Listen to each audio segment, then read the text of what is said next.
Cheers, everybody. Welcome. Another episode of Heavy Metallurgy, number 87, and the wrap-up show for 2022. Happy New Year. Merry belated Christmas to everyone. Alan, cheers. How are you, my friend? Doing all right. We're on the eve of New Year's Eve. So, wrapping up 2022, getting ready for 2023. Frankly, I'm glad to see this one in the history books and hoping the next year runs a little more smoothly for everybody. Yeah. This is our second New Year's type of a year-end show. We've been doing this for 2 years now, which is pretty sweet. Need to thank everybody that has come along for the ride with us. The channel, we've gotten like over 600 new subs this year, which is very cool. Obviously there's not interaction with all those people, but still it's kind of cool to see us pushing the ball forward. Yeah, we've got a pretty special night tonight. We've got a bunch of friends on here, people you've seen on the show before, of course, and we're all going to talk about our top 5 favorites. So potentially 50 titles to go through, our top 50, so to speak. Yep, we'll see. It'll be interesting. I'm sure there'll be some repetition here and there. I want to keep score on the side just to see if we do end up with a couple of albums that get a lot more mentions than others. We also want to see what all of y'all in the chat are picking. Some folks already posting their top 5 list. So we'll be keeping an eye on those and trying to get those up on screen as best we can as well. More Blue Oyster Cult. Yep. The stream that nearly killed us, everybody. There's nothing further to add. Well, first of all, everybody that is coming on tonight is, of course, a link in the description. You know most of these folks anyway. And yep, we've invited other folks, but not everybody could make it, of course. Some folks have other plans. Pat is starting out the evening on another stream over at Analog Attack, and he'll be joining us a little bit later after their stream wraps up. So don't forget to check out their stream after the fact. Or if you don't like our stream very much, you can go watch that one and follow Pat over here when Pat's done with them. But yeah, so Analog Attack does have a stream going on as well, and I'm sure that'll be really cool to check out too. Awesome. Okay. Well, let's start bringing people on. We got a lot of people to bring on here. I'm going to try to do this without messing anything. Yep. Go ahead. Before we do bring on, I did want to give credit where it's due. Several folks, viewers over the past few weeks have asked us to do something like this, but Steve, Metal Mayhem 77, was the first person to kind of throw this idea out there of having a big year-end stream with lots of guests. We thought it was a good idea, and other viewers and listeners agreed with it. So just wanted to give props to Steve for being the first person to come up with the idea, and glad we could make it work out. So yes, now without further ado, let's see who we've wrangled into the circus for the night. All right. Well, Ben's up moving around. I'm not going to bring... Oh, here he comes. Here he comes. He's first in line, so I'm going to be OCD and pull him first. Ben, welcome. Hi. Okay, we also have Ben, of course, is from Brainsmasher channel, and we've got Aaron the Metal Theologian. Hey. How's it going? Hey, man. We've got Simon from Explosive Action. Hello. Hello. Dude, I didn't know Men at Work released a new album this year. That's really cool. You're going to show that and whatever. I got to get to the other stream. All right. We got Brian Arkham from the Brian Arkham channel. Cheers, Brian. How are you? Good. Thanks for having me on. Thanks for coming. Of course, the mighty Eric Bauer from High Defamation TV. Cheers, my friend. Go. And of course, we've got the dreadful one himself, Rick. Cheers. Hello. What's up? And bringing up the rear is the Dark Path, the Dark Matt. Cheers, Dark Matt. How you doing, man? Good. How's everyone doing tonight? Excellent. Thank you, one and all, for coming. This could be a train wreck. This could be a lot of fun. We haven't really done anything this extensive, or well, I guess we did do one after the pandemic streams, but it's been the pandemic time since we've had a bunch of people here. But we're just going to go through this and find out what everybody's year-end top 5 were, and then maybe after bullshit a little bit if anybody is still so inclined to do so. So there is one rule, however, and let's get it out there. Clear, so there's no misunderstanding later on. The first person that starts singing the Brady Bunch theme song is kicked off the stream for the rest of the night. We ain't doing that shit. We just ain't. Is Hollywood Squares in play? Yes, John in the chat has already thrown Hollywood squares out there. So yes, we can certainly take Aaron to block. No problem there whatsoever. Simon is the Charles Nelson O'Reilly of this Hollywood Squares. All right. Well, what we're going to do is start off with honorable mentions in our number 5, and we're going to go in a I don't know. Marty's going to keep the order straight. The more I drink, this is going to get all fucked up. So if you get skipped, raise your hand and say mentions. Assholes. all right, we're going to start with you, Mr. Smasher. Whoa, me? Yeah. All right. I'm going to zip through a couple of honorables. Gotta hype that new Natroswin, Kanawa Black. Killer album. Also, we covered this in our Heavy Metallurgy Week Wednesday album club. Baytooth. And also the new Enchantment. Holy shit. Killer. I need to check that out. I have not spun that Oh yet. my god, it's great. It's way better than their last one. But also this shouldn't be too unfamiliar to people on this channel. The Pact, Negative Plane. Just thrashing, ruling. Just a really interesting modern amalgam of old school thrashy speed metal, along with some blackened, kind of howling, crusty kind of black metal sounds. It's infernal, nasty, unholy, and I just love it. Awesome. Check it out. Okay. The Pact, Negative Plane, y'all. Okay, Matt, you're next. Since you were brought in last, we're going to put you up next. Alrighty. Well, Makes sense.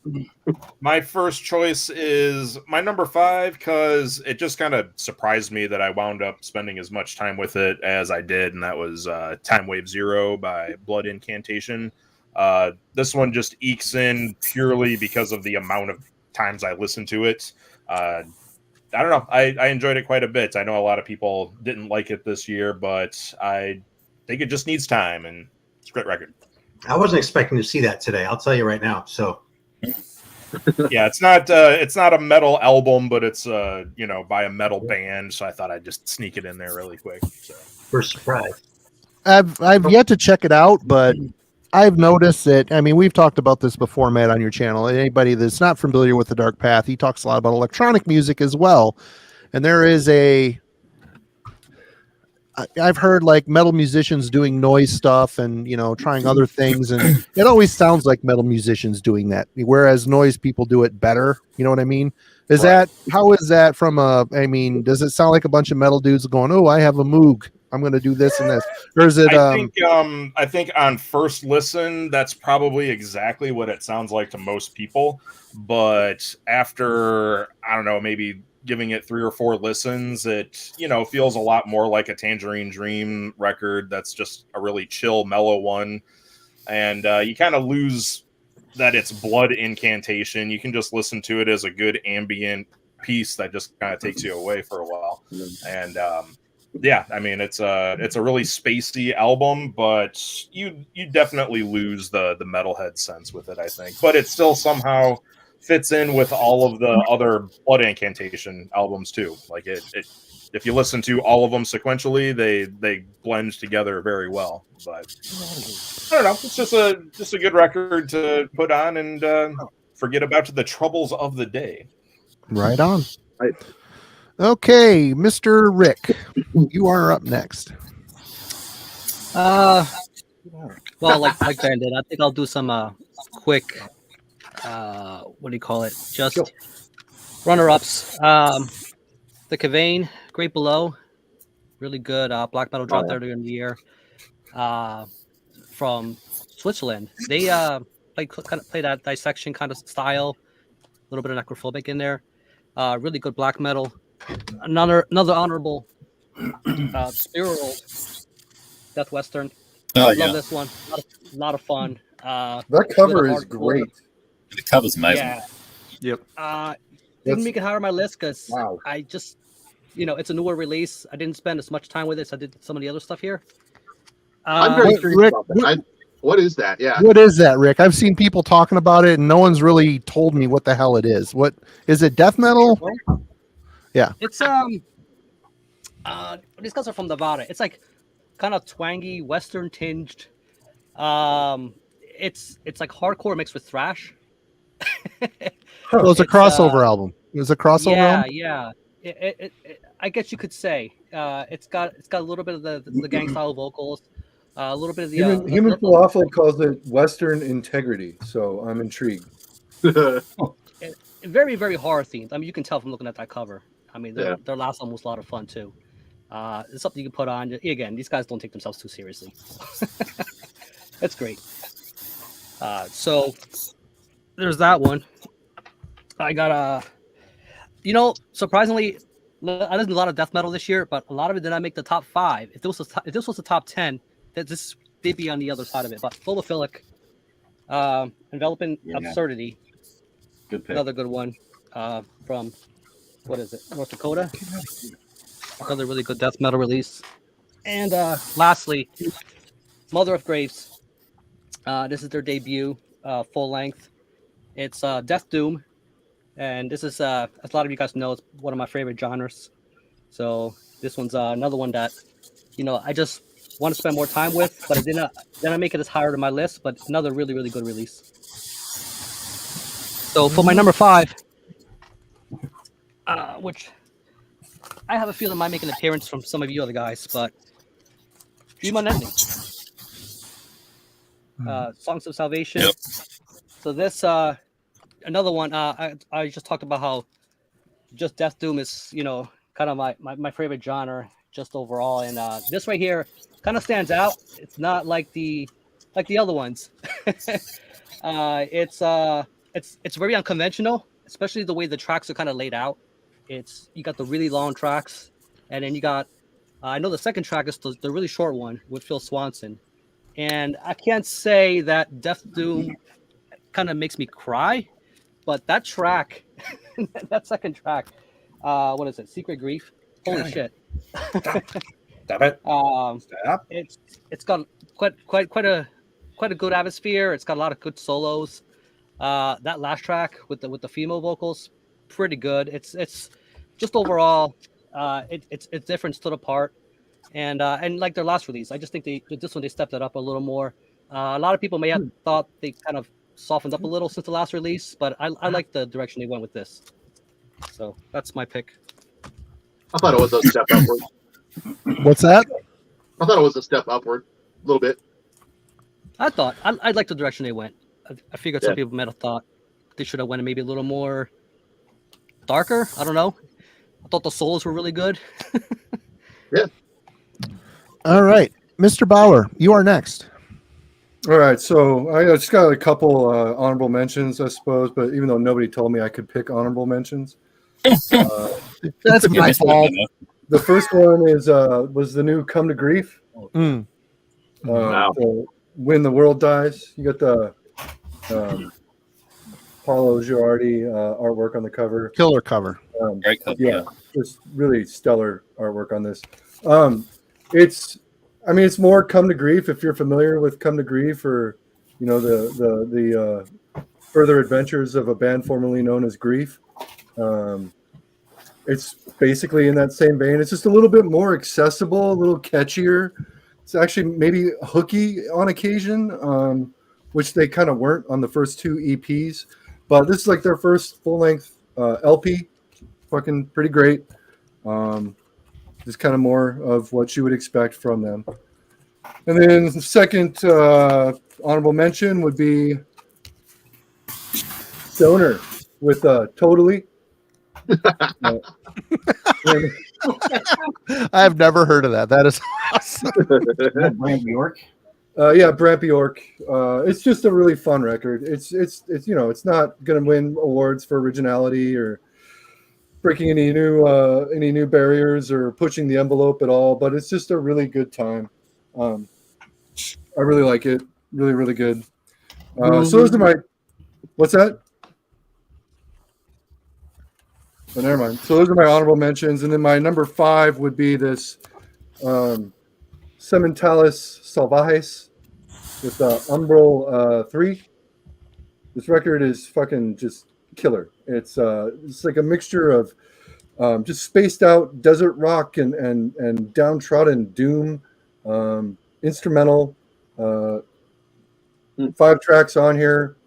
It's not super long, but it's perfect length. Just super catchy, really easy to just space out to. I listened to this a lot this year when I picked it up. Just really great. Mexican. Can you put that in the chat? I want to check that out.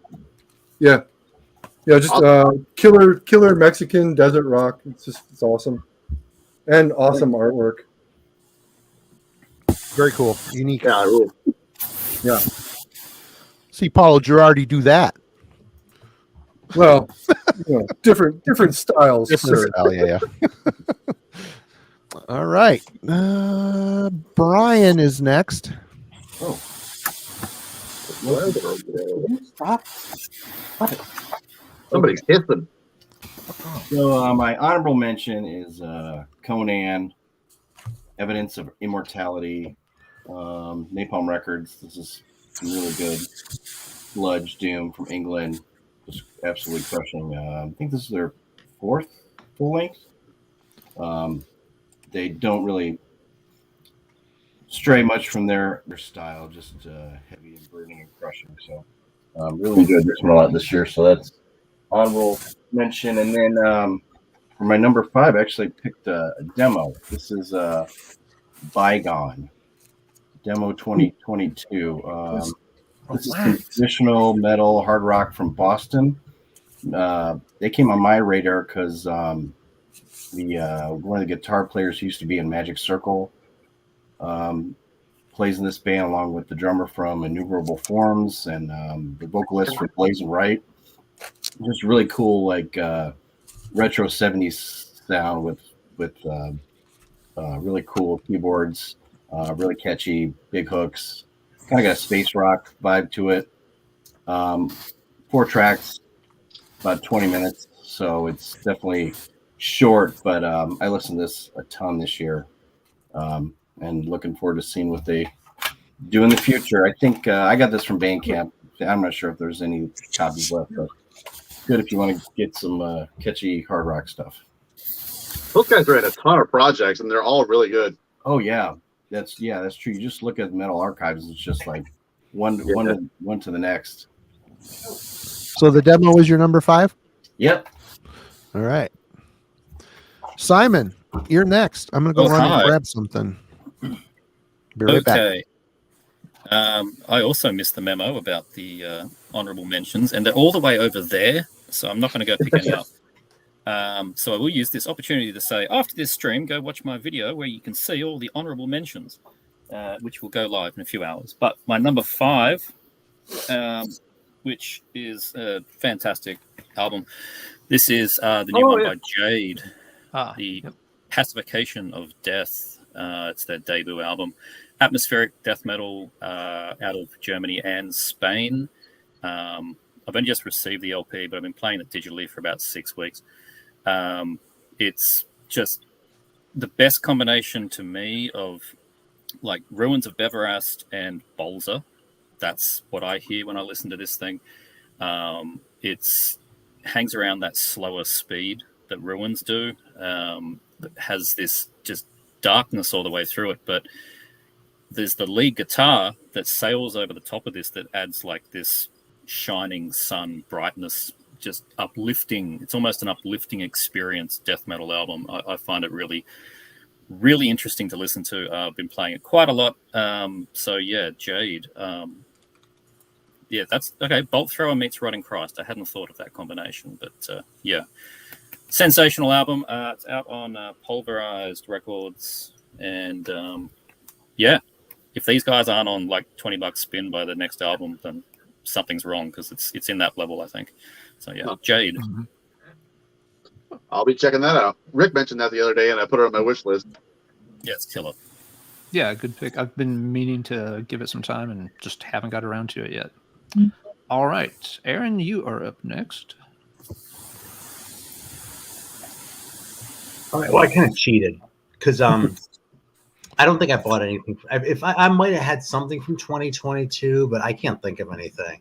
And like, I'm not going to go digging through. So I just like went with shit that I bought this year. So yeah, so this is like the comic relief part of the show, I guess, you know. But yeah, and I don't have any honorable mentions either. But because I didn't know about honorable mentions either, but I didn't really think anything of it because I was laying low because I didn't want to highlight the fact that I didn't have any new records. I'm going to start with this one because this is just such a banger of a record. It's only 45 I'm going to show tonight.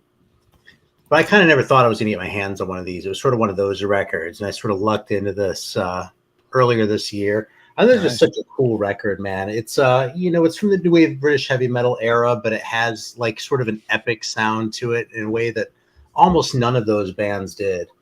So this is Ark. It's the War of the Ring 45, and the B-side is the Ice Cream theme, which you think is gonna be like, right? Like you expect it's gonna be some like jokey, like throwaway type thing. It actually rocks, dude. It fucking smokes. The Ice Cream theme is great. I'm sure it's great. It's got almost like a Saint Vitus-y kind of vibe to it at times. Yeah, kind of. Like you wouldn't expect. I don't normally say nice things about songs with titles like Ice Cream theme. Yeah. You know, like I'm allowed to find shit funny, but you're not. You know. Yeah, that's an awesome find, Aaron. Yeah, that's a tough one to come by. All right. Do you have this one? You do, don't you? Yeah, I do. Yep. Right. All right. Well, number 5. Okay, Mr. Professor, we are going with you next. All right. I've got just a couple of honorable mentions to shout out real quick. We've already seen this from Rick, but the Dreamin' ending. This one might make it higher. I just haven't had a lot of spins with it. So I only picked it up recently. But yeah, seems to be very cool. It's in that, you know, death doom genre, but it's also pretty, got a lot of space in it, kind of airy. It's not a very dense, constantly heavy one. So there's a lot of different parts and sections moving on, but they flow together really nice. So cool album. Also, definitely want to give honorable mention to Nachachuan's Koana Black. We've already heard that one mentioned earlier too from Ben. Great album, extremely well put together, very, very well written. Everybody should check that out if they haven't already. All right, and then for number 5, an album I've talked about on and off all year since Kellen recommended it in one of his videos back during the late spring or summer. Sadistic Ritual with... I always get the title wrong. The Enigma Boundless. This is, I guess you would describe it as like blackened thrash, but it's not the typical, you know, Midnight or Bewitcher style. It's not Get Drunk and Party with Satan black thrash. It's got a little darker, you know, more menacing undertone to it. Very cool sound.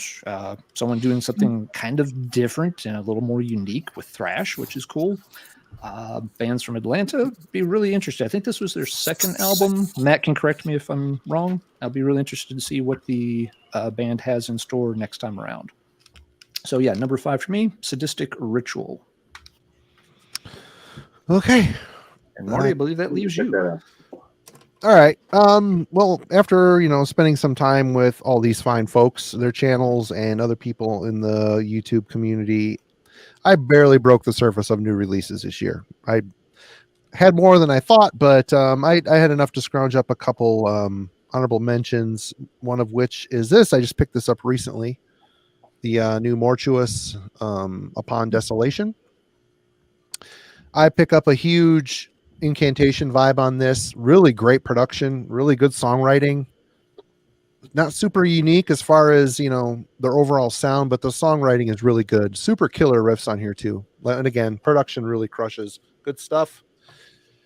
I can never remember the name of this band. Moonlight Sorcery. This is I believe it's an EP. 5 songs. It's a good one. Piercing Through the Frozen Eternity. I got this record recently. After having it on Bandcamp and put it on and listen to the whole fucking thing on 33 RPM. I'm thinking, man, this doesn't sound like I remember it sounding. It just sounds weird, sounds heavy. I don't know. I don't get it. And then I realized that it was needed to be on 45. So I wasted 40 minutes of my life listening to this on the wrong speed and thinking the whole time, this doesn't sound like I remember it sounding. So yeah, you know, in the future avant-garde, maybe put 33 or 45 RPM on the center label. Wouldn't kill you. Right. An established label too. I'm not the smart. I'm not going to show that one because we're not going to do that. Okay, number 5. Let's do this. Yeah, I recently picked this up. Longtime fan of this band and of the people behind it. They have the Chasm with I can never remember the name of this either. The Scars of the Lost Reflective Shadow. Latest Awesome. Chasm record. This thing is thankfully not an instrumental. Their last album was an instrumental album.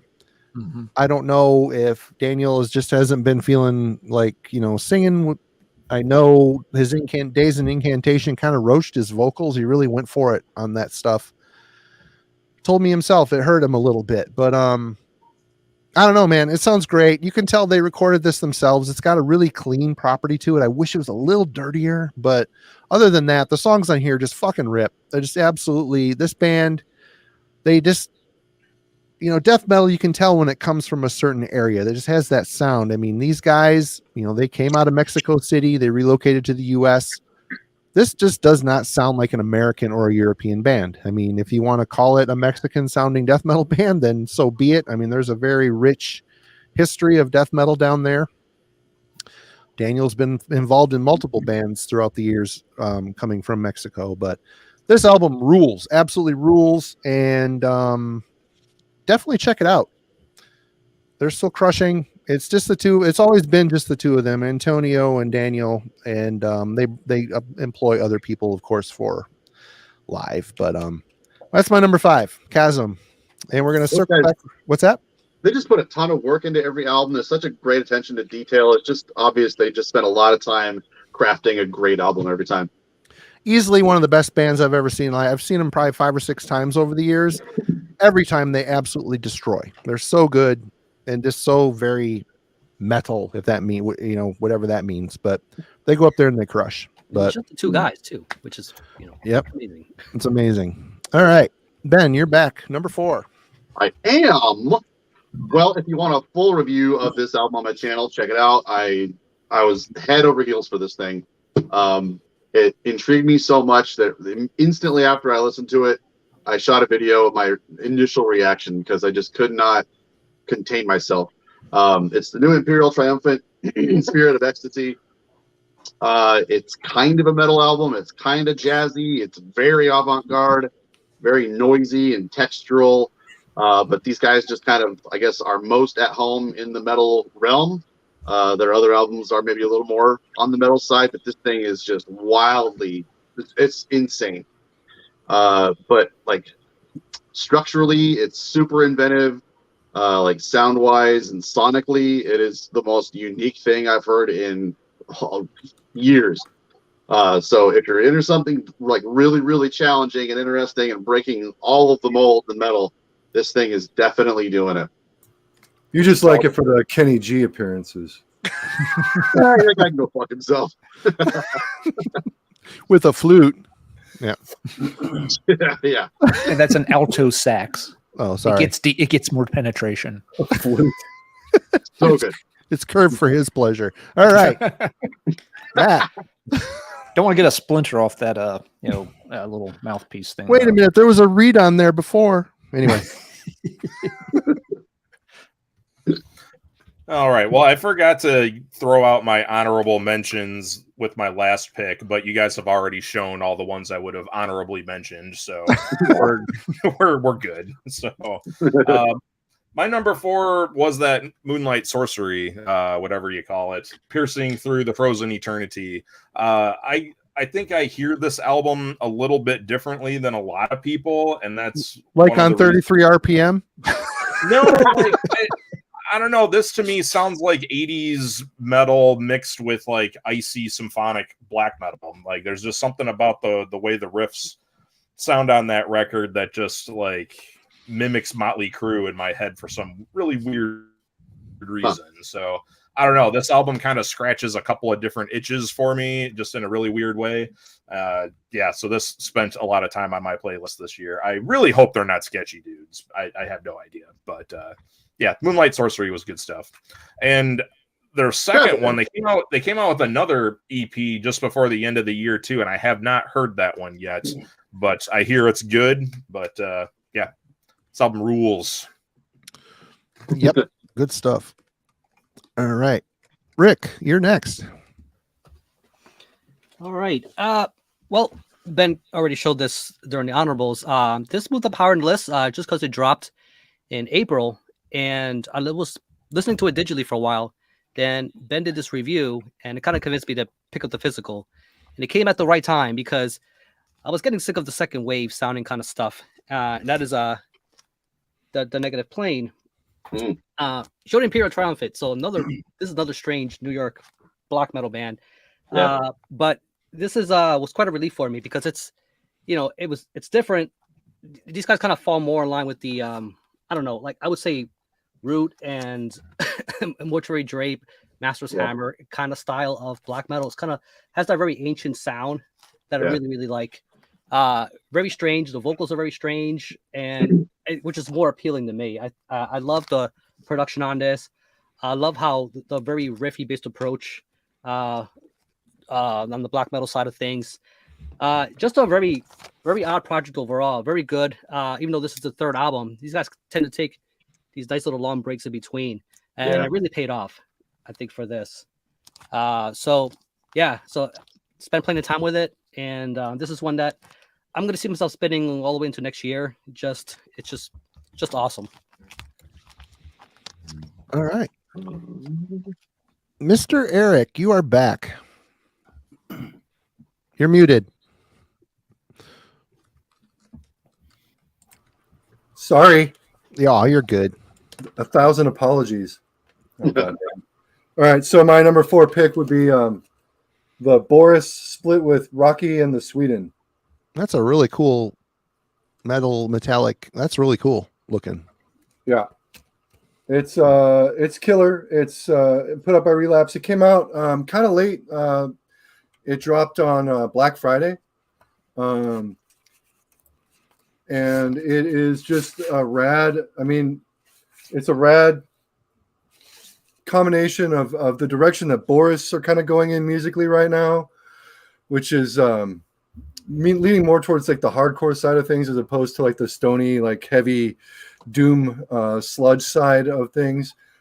They still have that just like heft to their music that only Boris has, even though they're basically doing tribute to Disclose and Gudon from Japan on this record. But then the wild part about this record is that the A side is Rocky and the fucking Sweden putting out material on Relapse Records. One of the like best bands to ever do hardcore out of Japan, in my opinion. Just killer, like street savvy hardcore with a little bit of like a tinge of new wave of British heavy metal to their sound, kind of like a la English Dogs or GBH or Broken Bones, but still distinctly Japanese and still distinctly obsessed with marijuana. It's just a rad record. Super awesome split. All right. Brian. All right, I'm going to double up on Matt's pick here. Go with Time Wave Zero. I'm not sure if there was a more memed album this year. There are a lot of good ones. One of my favorites was something like sounds like a broken dishwasher. This one really got the fans fired up. But personally, for me, this past year especially, I started getting into this type of music thanks to our friend Jeff over at Gas Masks and Hand Grenades. He recommended some early Tangerine Dream to me to check out, and so I kind of dove into that and went from there and really started getting into this electronic stuff a lot. And actually, Eric just did a cool video on Manuel and Asherah Temple, and so I've been checking some of those recommendations out. I thought this EP was a cool addition to their body of work. It, like Matt said, it has a dark kind of cosmic vibe to it. If anyone's seen the Blood Incantation video from Amoeba Records, the What's in My Bag? Yeah. Yeah. I noticed right away they get just as excited talking about like Morbid Angel records as they do, Klaus Schultz or prog rock or electronic experimental music. So it would definitely make sense that they took it to this this direction. This particular LP version was gifted to me from Dreadful Rick down there, and then when I caught Blood Incantation Live, I picked up the deluxe CD version, which actually has a bonus track called Chronophagia, which is another 27 minutes of ambient stuff. So if IO and EA didn't get enough for you, the deluxe version has a pretty cool bonus track on it. So I've never heard that bonus track one, and then there's a version that's supposed to come with the DVD too. That has like some spacey, trippy stuff that you can put on. But how does that third track compare with the other two? It's like, is more it in line with it, or does it feel like an outro kind of a thing? It's more boogie. It's definitely in line. It's probably more dark ambient than maybe the kind of early Tangerine Dream stuff. That's what I would say. I mean, it's worth it. I'll listen to this today. $50, please. Yep. Yeah. All right. Mr. Explosive Action. Oh, hi. Hi. That Blood Incantation, I've got the one with the DVD or the Blu-ray or whatever it is, and it's got that video that you put on. It's got like the worst of all the deviant art, science fiction like artwork.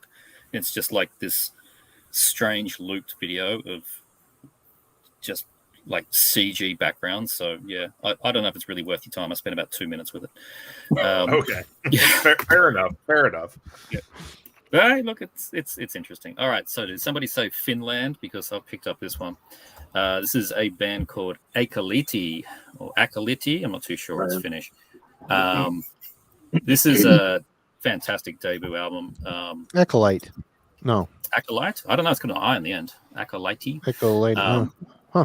Yeah. AKOLYYTTI. That's how they spell this one. Pretty boring cover artwork, but anyway. This is just 1994. That's exactly what this is. It's heavily Luciferian black metal. The song titles are just alternative names for the devil.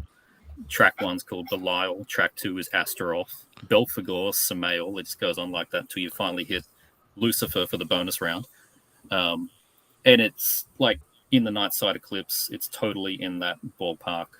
They're not trying to hide it, but why I like this one so much compared to something like Tholkandra is this doesn't feel like a homage or anything like that. This feels like an honest attempt at that style, and it just happens to be 1994 and in the Night Side Eclipse. So, yeah, if you really dig that style of black metal, which I clearly do, and I've not heard anyone talk about this whatsoever. So, highly recommended. Lots of keyboards, and it's got the thin guitar and very similar Isan vocals.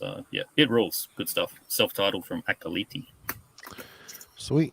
Before I bring on Aaron, I just want to say we crested over 100 people in the chat. Cheers to everybody. Thank you for joining us, and Happy New Year, all that good stuff.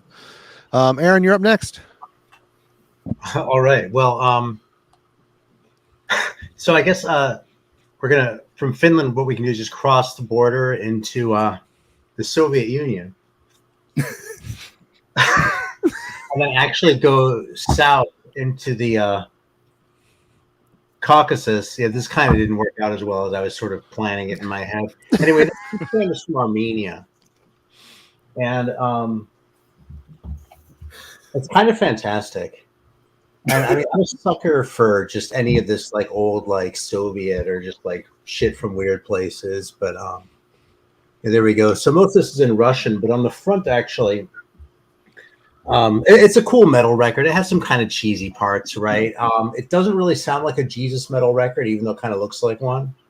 But it's really cool. You'll note that on the cover it has the name of the band, Asparez or whatever it is.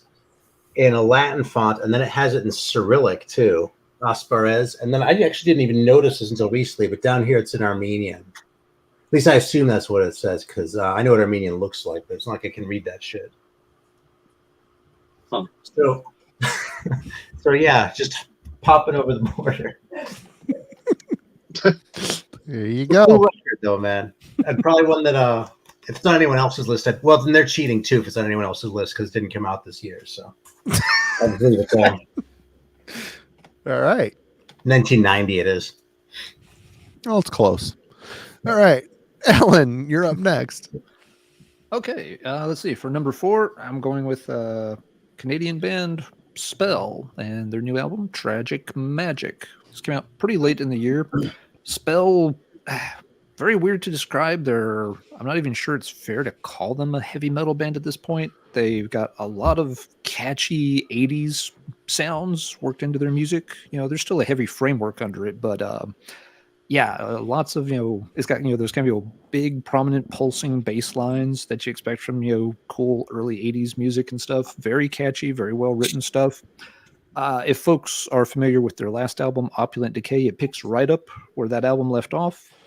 This one is better in some regards. The vocal performance is definitely more confident. So yeah, if you liked Opulent Decay, there's no reason you're not going to like Tragic Magic as well. If this direction isn't for you, however, then yeah, they're definitely staying on that path. It's pretty impressive they got the same sound, even though they're down to just a 2-piece at this point.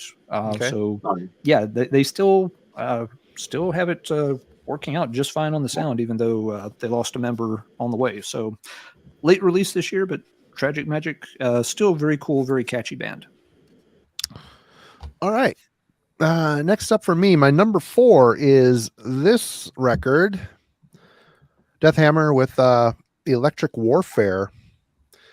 I listened to this album quite a bit this year. It's a 2-piece from Norway. They put out quite a few records. And it is straight up speed metal. I mean, they forego the thrashisms and go right to the fast blasting speed metal. Has that old school vibe to it with the crazy Schmears type of vocals from Destruction. In fact, there's a little bit of Destruction on this. I mean, as far as the sound, the note-based riffs, and it sounds almost humorous how it almost sounds like the music sped up, like they sped up the tape to make it sound faster. I don't know if that's what they did, but they're tuned to standard E tuning, it sounds like to me, and everything is just so tense and furious, and I love the charm in the vocals. I mean, God, those fucking band photos just rule. Super awesome. But yeah, I've liked all their albums. Couldn't let this one slip by me, and it was worth it. Super, super cool. Awesome cover artwork too. I gotta add, yeah, I love that cover. All their other covers I kind of hate. Yeah, they've got the really crappy colored pencil drawings, but this one just kind of works for some reason. But this album rules. If you're into speed metal the old way, this is a turbocharged, awesome kick in the ass for sure. And now we're going to swing back around to Mr. Smasher. Ooh. Funny thing, there's a video on YouTube of the guitar player of Death Hammer, and some Norwegian YouTuber or something goes through his record collection, and so he shows his top 10 or something metal records. It's really interesting. Yeah. He's a maniac. Yeah. So this next pick, I don't think there are any physical copies of this out yet. It just came out digitally, November 5th, I want to say. LP coming out on Go to Warex and tape on some tape label. I don't know. It's in a wheelhouse where, right now there's a ton of monochromatic 90s nasty black metal kind of stuff coming out, and it's by the dozens, and they all sound the same. And for the most part, I don't give a shit. So it's just by chance that I happen to listen to this one. I can't even remember where I found the recommendation on it, but it is the cream of the crop of what's happening right now. And it reminds me so much of stuff that came out around 98, 99 out of Finland. It kind of sounds German or so, but the band is actually from Indonesia, and it's called Nansarunai. Here's a cover. There you go. Yeah, thanks. Ruins of the Moonlight Temple. And it's just, the riffs are perfect. The drumming is exactly how I like that kind of thing to be. It alternates between like a kind of a mid-paced blast and like your skanky kind of punky kind of stuff. And when you go between blasting and skanking over trem riffs, for me, oh my god, I just lose my fucking mind. There's synth on it. The vocals are super raspy and nasty. It's not reinventing anything whatsoever. It's just perfecting a wheel that rolls very, very cleanly. It's just it's just so satisfying. I haven't heard a chilling black metal record just do that for me in a really long time, and I can't fucking wait to get all their stuff in my house. I'll put it in the chat. That's going to be a 3 a.m. go to Warwick's drop that I'm going to be up. F5, F5, F5, just waiting. Right. I have a little riddle about all this. Like, Ben, so this came out digitally this year, right? Physical drop next year.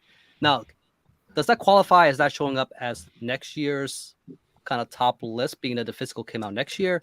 Well, I've always been digital release is still a release.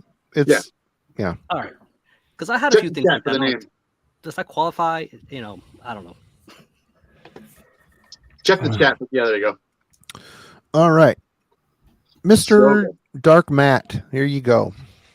All right, so my number 3 was a tie-up between, or a toss-up rather, between that Imperial Triumphant and this one, but I decided to go with the Douche Fang by Pensie's Nocturnes as my pick, because this thing, like, I've listened to this a bunch. I don't even know how many times this year, probably like 30 times, and it still doesn't make sense to me. Still, like, I still hear something weird and different from it every time I listen to it. Whereas that Imperial Triumphant, it's still so very Imperial Triumphant. Like, as great as that record is, it just doesn't surprise me as much as this Pensie's Nocturnes does. I mean, it starts off with barnyard noises and ends with a clown screaming at you, and I don't know, man. Like, this record is just a nightmare from start to finish. And well, how do you know if it's a clown? How do you know if it's a clown? Does a clown scream a specific way? I'm curious. Yes, they do, Marty. Okay. Did not know that. I learned something new today. If you've never heard a clown scream, you just haven't lived, sir. So you got a little silly, right? Get a little Pensie's inside of you. It's good stuff, man. I spent a lot of time with this record. Great stuff. Man, have you gone back and listened to their first album and gone like through the discography at all? I have. Yeah, I have. And isn't it interesting how they evolved from like a suicidal kind of band into this? Yeah, like every album is just a little bit better than the one before it, and then before you know it, you're just like, what the hell am I even listening to? It just stops making sense somehow.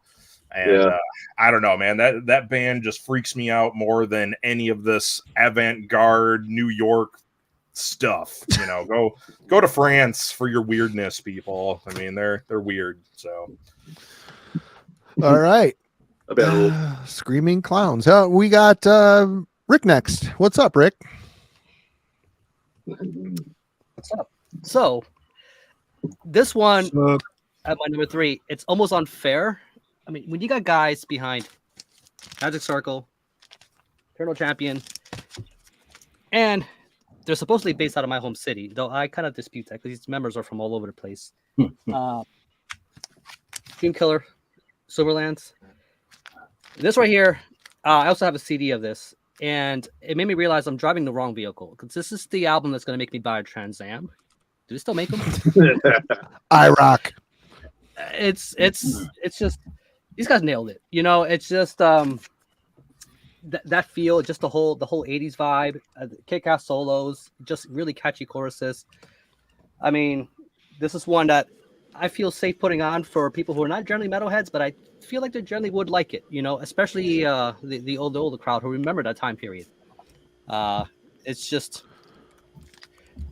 another really good release. The last one was really good too. I mentioned Phil Swanson with The Dream Unending, who was the last vocalist on this. But this vocalist I like very much too.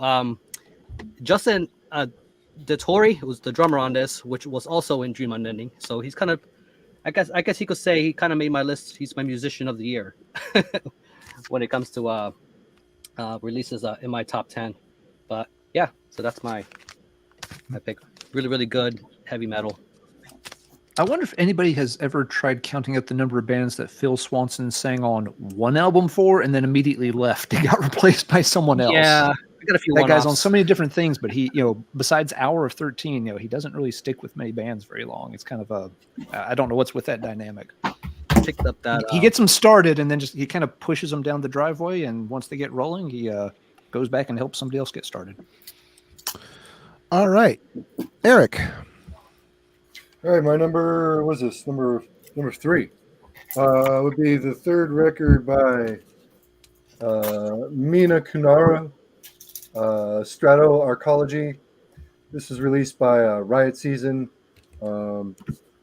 Just a 2-track LP, but it's killer. It's 3 dudes. 2 of the guys I'm not super familiar with, but they have an extensive history in like current psychedelic noise rock, abstract avant-garde scenes.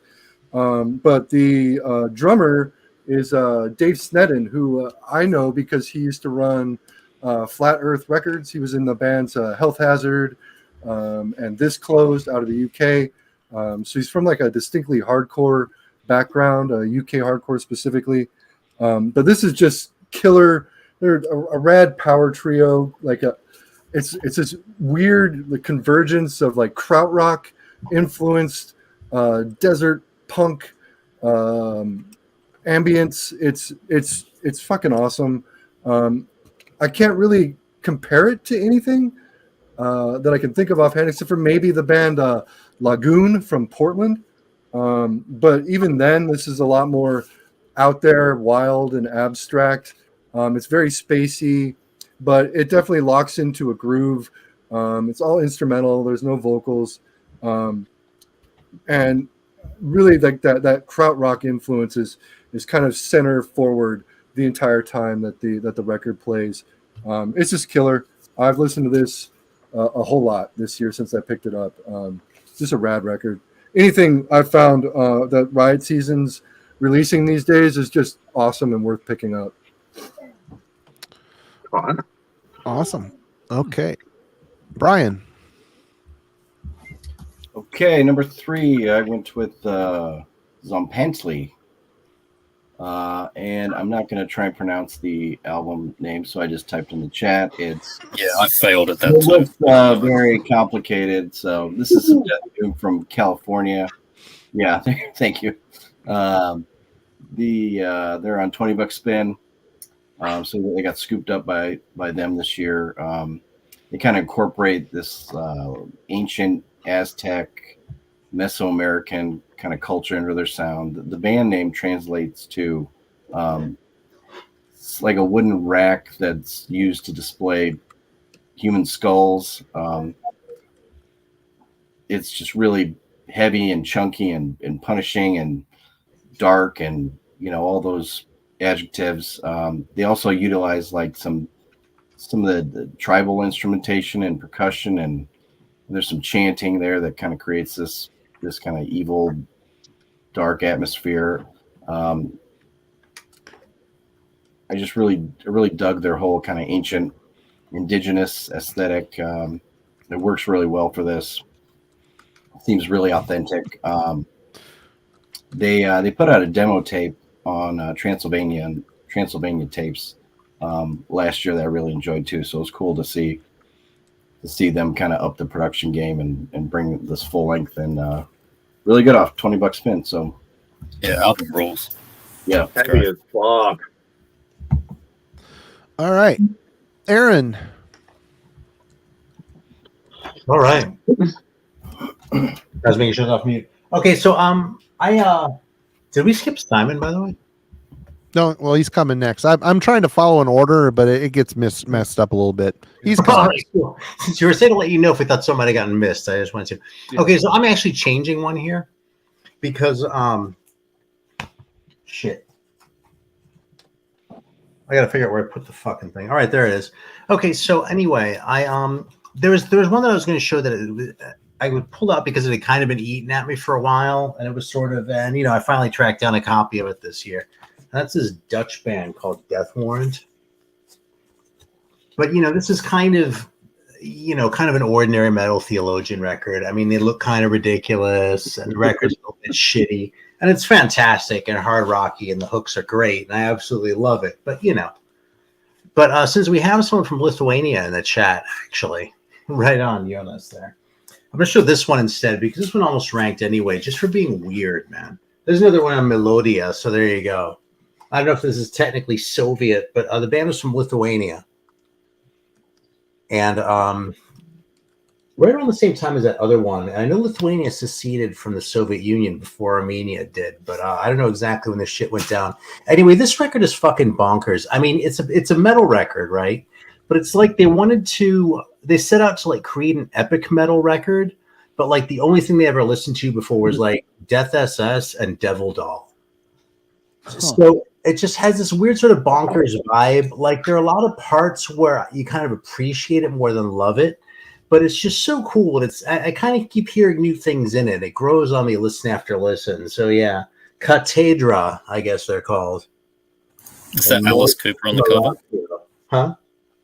Is that Alice Cooper on the cover? Actually, what's kind of funny is like you just sort of look at it, it looks all serious, but like when you look at it real close, it's a little bit shitty. And I kind of like it better, like this looks a little pretentious, but when you really look close, you're like, no, that's not pretentious. That's fucking dank. So, yeah, Catedras from Lithuania, man. Big shout out to these guys because I love this record. Any mustaches to speak of? No band photos to speak of, and there weren't any on that other one either. So, yeah, damn.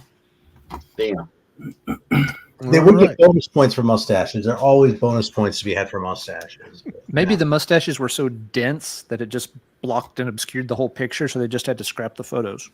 Maybe that's why the cover's so dark, like the art. It's actually a close-up of the mustache. Yeah.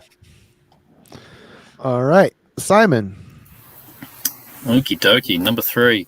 There's a bit of a theme with the next 3 albums. I'll see if you guys can work it out. It shouldn't be very hard.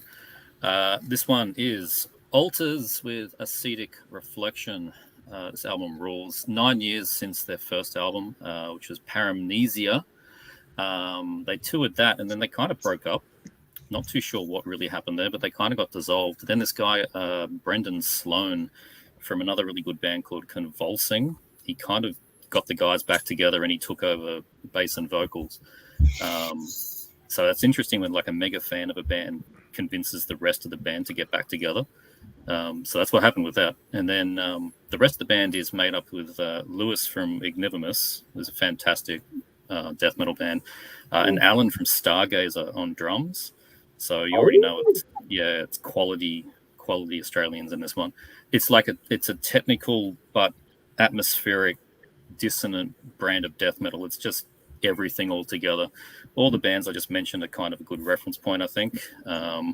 Bit of ulcerate in there as well, all that kind of stuff. Definitely not standard song structures or anything like that. It's just really, really interesting, solid death metal. Great cover too. It's out on It's cool cover art. Everlasting Spew, which is a record label that always makes me laugh when I talk about it.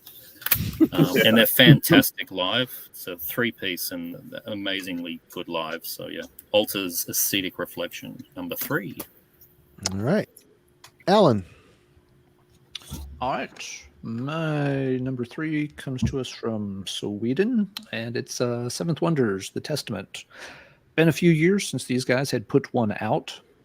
Seventh Wonder is pretty easy to describe. They're Dream Theater if Dream Theater wrote songs you wanted to listen to instead of just, wandering off, into some, minor chord 6/8 time signature, played backwards, through a looking glass upside down kind of bullshit wankery. For my money, this has been the best band in the progressive metal with the subgenre progressive metal for years now. Not only do they have the talent, they've got the ability to actually write catchy, memorable songs while still showcasing their amazing musicianship. Tommy Kervick's the vocalist, better known for being with Camelot in recent years, but he always sounds fierce here. The album before this was good. It was a concept album, and that kind of that can bog an album down sometimes when you're having to pay a lot of attention to storytelling. This one just gets back to writing, very good songs in the progressive metal style. It's not going to be for everybody. It's not a style that's going to click for folks. But if you do like this style, and by chance you've never checked out Seventh Wonder, this is a really good place to start. Again, there's tons of bands that try to do the Dream Theater type thing. This is by far the best one over the past 10 years. Of all the ones that I've heard, hands down, Seventh Wonders leads the pack, and they continue to do so with this, which I believe is their 6th album. So they've got a decent back catalog of things to work through if you happen to like them. So Seventh Wonder, The Testament, that'll be my number 3. Nate Beltran asks, is Seventh Wonder a Christian themed band lyrically?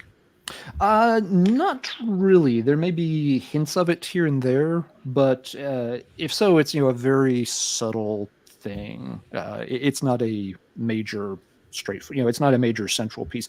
Actually, some of their songs, get a little bit on the morbid side with some of the storytelling and things. Some of the concept albums are a little bit more on the sort of dark, bleak, downer side. Actually, when you get into the lyrics. But some parts of it could be interpreted as having a little bit of a Christian lilt, but I don't think anybody would ever call them a Christian band, if that's what you're wondering, Nate. So there's no songs going like, oh, fuck God. Nothing like that. These guys are not. That sounds more like a Goat Horse song title. Oh. I got confused. Sorry. But, no, there are no song titles like, Let's Rock for the Rock or, He Is My Lamb or any of that kind of stuff. No, none of that going on. Invert the inverted cross.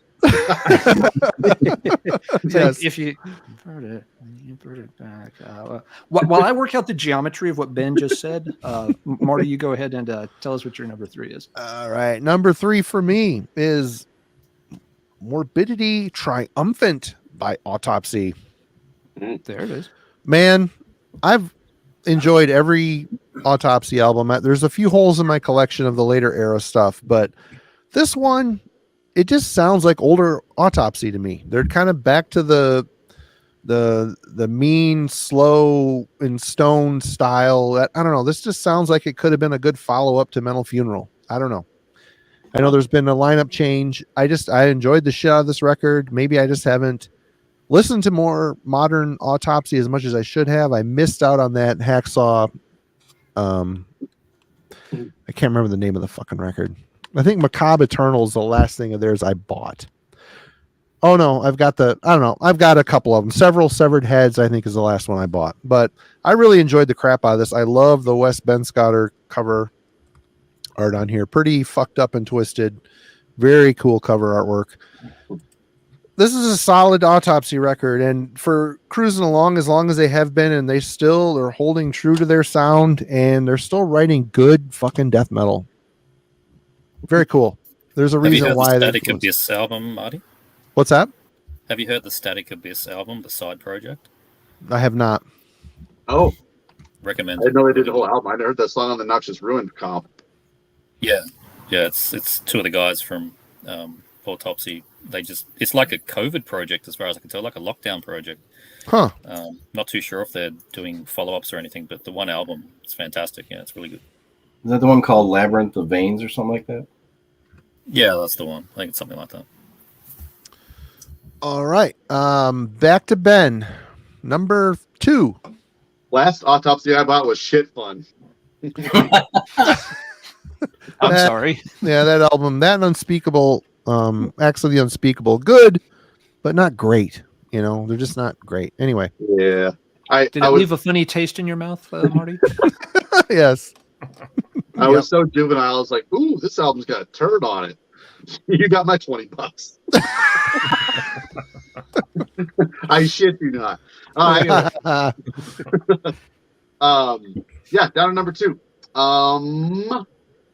So my 2 and 1 are just like neck and neck. But I re-listened to my number 1 last night, and I was just weeping, and we'll get to that. But this is no slouch whatsoever, and I hope no one else picked this out. But Stangarigel with unpronounceable Na Severe Siderna or something, like folky kind of kind of black metal, maybe like in the summoning kind of way, but lots of interesting kind of like ethnic instrumentation and stuff. It's just got a lot of unique flourishes to it, but it's nothing too out of the ordinary. Just again, kind of like perfecting the wheelhouse of a lot of traditional Scandinavian bands, but a little bit like Master's Hammer kind of stuff here and there. But it's really like slow and I guess kind of works on drawing the atmosphere of mountains and cold, wintry kind of stuff.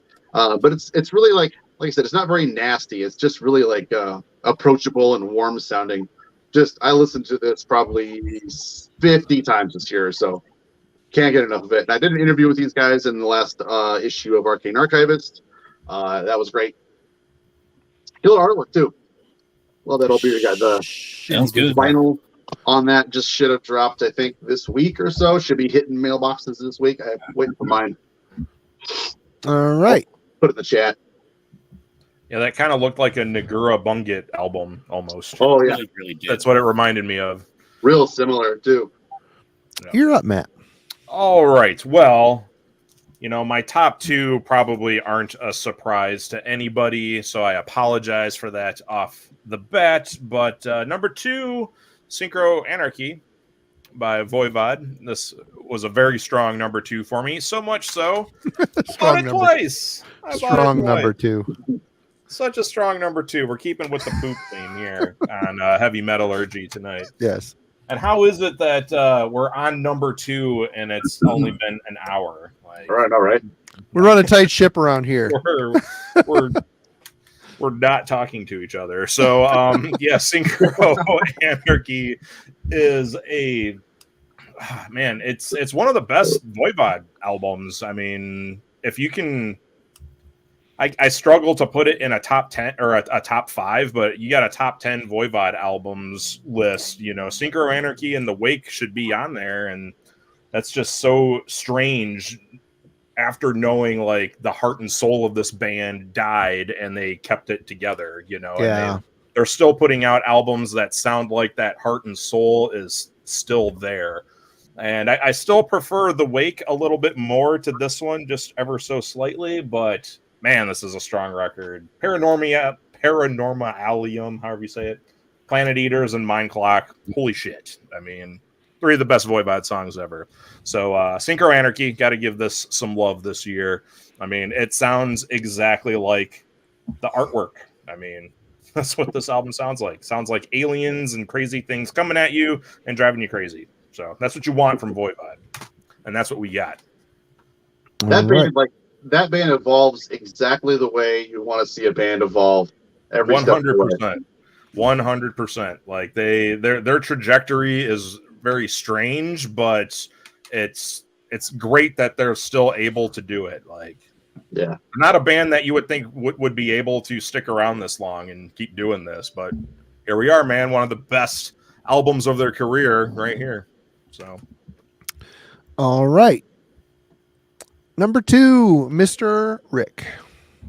I've always loved the way his artwork, man. Like it just fits, and it's just when you see how awesome would it be to have an artist that accomplished of an artist in your band? You never have to pay for art.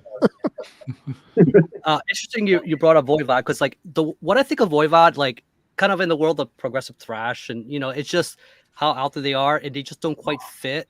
My number 2 pick, I feel the same way in the black metal world.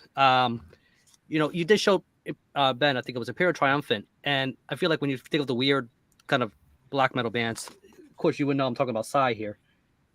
I've never heard of that band. Who is that? They're interesting. They're from Japan. They look like they're heavy. Are they heavy? They look heavy. I don't know. What's going on there? That's a strange record. There's horns.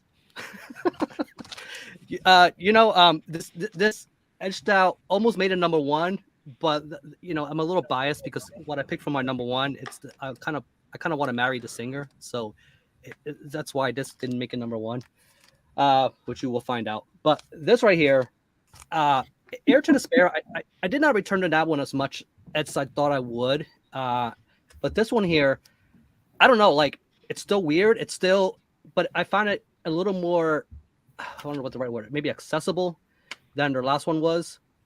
So as a matter of fact, I remember playing this one day, and someone who doesn't listen to metal at all came in and thought this was pretty interesting. Probably came in at the right track, because right around the middle, what is it, track 5, which gets very crazy, probably would have turned them off. But this right here, the production on this is just so fucking standout. Like everything is just so clear. They put a lot of care into the instrument, into the musicianship, the technicality. Everything is just there. There's variances to just the way they work out the pacing. It's just I love the soloing on this too, especially the 9th track. The way they kind of just jam out and just kind of just almost thrash it up, by black metal standards. But another really, really good release. I'm never disappointed by Psy. Sometimes, they're one of those bands that either you're all in or you're not, because they go all over the place. And I'm a very, very moody kind of guy, and these guys kind of just hit all those corners. Depending on they got an album for whatever mood you could possibly be in, sober or not. So, yeah. But really, really love this release. So again, picked it up both formats, but just awesome. All right. Eric Bauer. Yo, okay, number 2. This was a hard choice between my number 2 and my number 1. Ultimately, this one got the number 2 spot because I got it after I got the number 1, and that would be this Atomic Witch, Crypt of Sleepless Malice. Cool cover too. Cool cover. Yeah, Redefining Darkness put this out this year. This is just killer, unhinged, like thrashing death metal with sometimes like bordering on like King Diamond-esque clean vocals, but like this just insanely like feral howling vocal. It's not guttural in any sense of the word. Like occasionally you might hear some typical like death metal type vocals, but for the most part it's just like, I don't know, it's this crazy register that's not usually synonymous with death metal. Reminds me of the band Hexlust out of Texas. Came out put one album out about like 6-7 years back. At any rate, this album is just killer. It's kind of technical a little bit, but like not obnoxiously technical. And it's just this basically unrelenting onslaught of death metal and thrash metal with dare I say like speed metal indebted type vocals. There's a back if you care. Just a rad record. I was initially intrigued by it because of the Wow, that's cool. Because of the album cover, not to be confused with Acid Witch, but there's very like psychedelic elements to this as well. You might be able to appreciate this album on acid. Not that I would condone that, but I probably would. This is rad. Just a great death metal record. One of like 2 death metal records that I really kind of gave a shit about this year, and this would be the top for sure. Awesome. I think it's just explosive with energy. It just blew me out of it. I couldn't fucking believe it. Just relentless, man. Like just a complete like onslaught of just ferocity, like from start to finish. It rules. I thought it was like the energy of like an intense death metal band, but playing like thrashy speed or something. Right? Yeah, exactly. Totally. Okay, Mr. Arkham.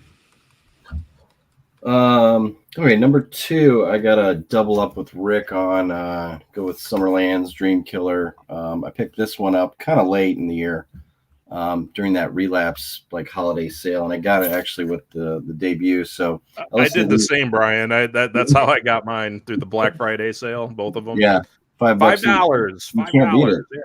Yeah. Damn it! I listen to these back to back a lot, and they kind of started to kind of have their own identity. You know, obviously Phil Swanson on this one, a little more epic. And then when I was listening to this, I really enjoyed the vocals. And it took me a while to realize that it was the same vocalist from Magic Circle. And we kind of talked about the interweavings of those members and other bands in the Philadelphia area. So I just love the kind of nostalgic, driving 80s sound, kind of combining elements of like, traditional metal and arena rock and, some glam hair metal stuff here and there. Just really great, catchy songs. So yeah, number 2, Summerlands. Brian, are you on CarMax looking at Trans Ams too? Yeah, it's a great car. Yeah, it's a great driving record for sure. All right, Aaron. All right. So number 2, to go to Australia. And In this, excess. yeah, no, that, Yeah, not the AC/DC. no, it's fucking blackjack. I was freaking out about this record not too long ago, but I just played this earlier this evening and it blew me away again. This record is so good. And, it looks like kind of a jokey record with that cover. And, you expect since they're Australian, they're probably going to like do the AC/DC thing a little bit because Australian bands seem to get sucked into that so much, but not at all, man. Can you Not show at the back of that again? Yeah. Yeah, that logo in the corner, Central Station Records. They exclusively release dance music, so that's hilarious. Are you serious? I don't know when they had a metal thing. That's very interesting. It's just Well, all it wasn't in DJs. 2022. I can guarantee you that. Yeah, clearly not. Yeah, they co-released it with Metal from Melbourne. I have at least one other record on that label that's good too. Maybe Melbourne is where it was at. But Yeah. not that I don't love ACDs here. Some of the other bands, Rose Tattoo and shit. But it's like there are a lot of people there. There's more, Anyway, this is like it's almost like doomy. It's kind of like it's hard. It's not harsh. It feels kind of mean-spirited, but then it still has sort of a rock and roll touch in places too. Like it's definitely committed to metal, but it has a little bit of that kind of sound. But with me saying that, it's not really evoking the right thing in your head, most likely. So just listen to it online or something if you can't find it. It's a fucking fantastic record, man. Blackjack, 5 pieces of 8. And yeah, it's funny that it's such a corny looking cover. I mean, I love this cover, don't get me wrong, right? But it doesn't look like the kind of record that it is. It looks like a good record, but it is a great record. All right. Mr. Action. So my next one is also from Australia and from Melbourne, but I guarantee it doesn't sound a thing like Blackjack. And I've not heard Blackjack, but I can guarantee that. And you could get me on a technicality with this one if you really want to. They call it an EP. Metal Archives calls it an EP. It's 13 seconds longer than Rain in Blood, so I'm calling it an album. This is Eschaton, Horacle. This is the heaviest damn thing I've heard this year. Absolutely furious, relentless, bestial, blackened death metal. It is just absolutely ferocious. The 4th release from these guys. They've been around for over a decade now. It's the production's improved, the urgency that it's just like they have to get this thing out of their system when they're playing it. They're playing it so utterly furiously. And just like the vocals are so extreme, they get to a point when they're like, oh no, we need to be more extreme. So let's pitch shift it and do demon vocals as well. Why not? It's just the most ridiculous thing.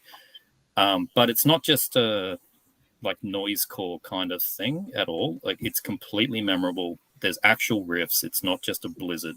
And I think the fact that it's only 29 something minutes is probably to its favor. Their last album was nearly 50 minutes, and that was pushing it, I think. This is a great length for it. And the last track on here is called Nether Real, and they slow it down for that one, which is, it gives you a bit more room to breathe, I think. I saw them live a couple of months ago.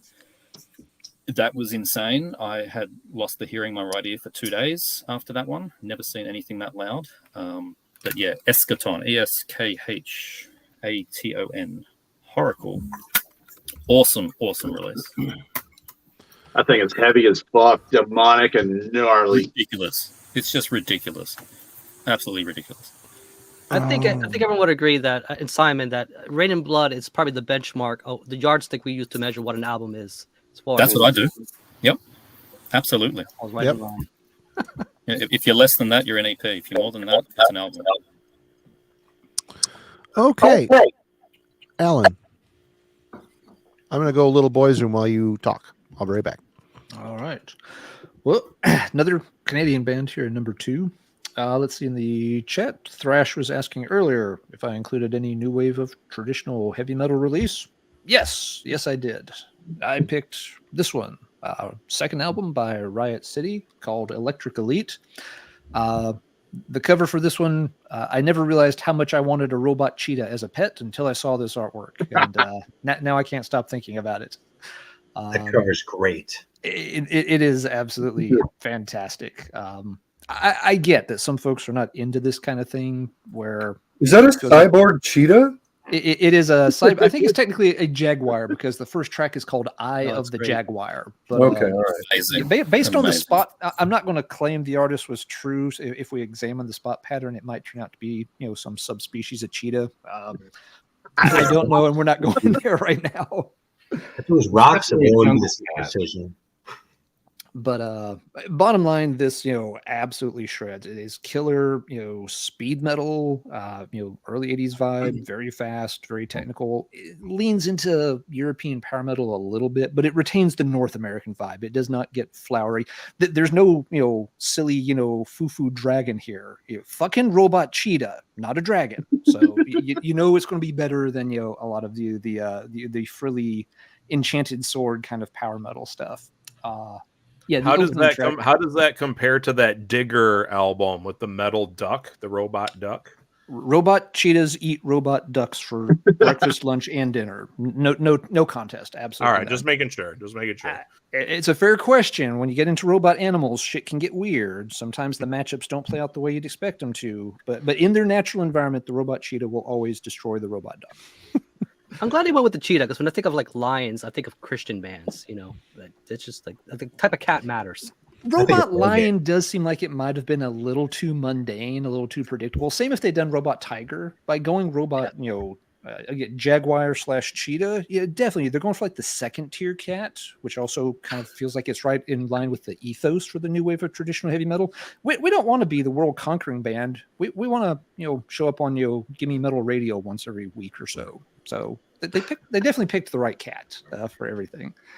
And they also just made a banger of an album. It's fast. It's very tight. The lead track is an instant anthem. It should be on every playlist for this kind of show. Furious, full speed ahead. Get on the interstate, push the pedal down, and just see how fast you can go type metal. If there's a complaint, the album maybe is a little front-loaded, but it's still an excellent release. They have a new vocalist, although they still sound very similar to what they did on their first album. There's not a huge style change or anything. I know a lot of people dig Visigoth and Eternal Champion and some of the others. For my money, with this album, Riot City is now at the top of the list. This is or I should say, this is my favorite new wave of traditional heavy metal band going right now. They've got 2 absolutely killer albums under their belt, and hopefully they'll keep it going. And if folks just aren't into the whole retro vibe, I do get it. I know there are some folks in our age bracket that feel like, dude, get your, 20 bopper, Nikes off my 1983 lawn already and come up with your own shit. If that's you, I do get that. I understand where that comes from. But for me, there are some bands amongst the new wave of traditional heavy metal crowd that are doing it extremely well. And Riot City is worth checking out, even if you're a bit jaded to the movement in general. So yeah, number 2 could have been number 1, but I've got one thing that I like a little bit more than this. But we'll get to that in a little while. You like that one better than the first one? That's a fair question. I don't know. I feel like they're very on par with each other. They both have some absolute killer tracks. Both feel like there's a few tracks here and there that maybe needed just a little tightening up. But yeah, I'm not sure. It's at least as good as the first one, if not a little bit better. Yeah, that first one ripped. It absolutely did, and this one does as well. If you liked the first one, I can't imagine you would be disappointed with the new one. Okay. Well, Robotic Cheetah still does not out-trump the Sex Condor. I'm just saying. Anyway. They do have a robot bird of some type on the first album. It's very zoomed in on the face, so it's a little hard to tell what kind of bird. But I'm just throwing it out there. They may beat us to the punch on the Sex Condor thing. Could be. All right, number 2 for me. I'm cheating off of Matt's paper on this one. Synchro Anarchy by Voivod. To me, this album, first impression when I heard this thing, it sounded like it could have been the transitional album between Dimension Hatros and Nothing Face.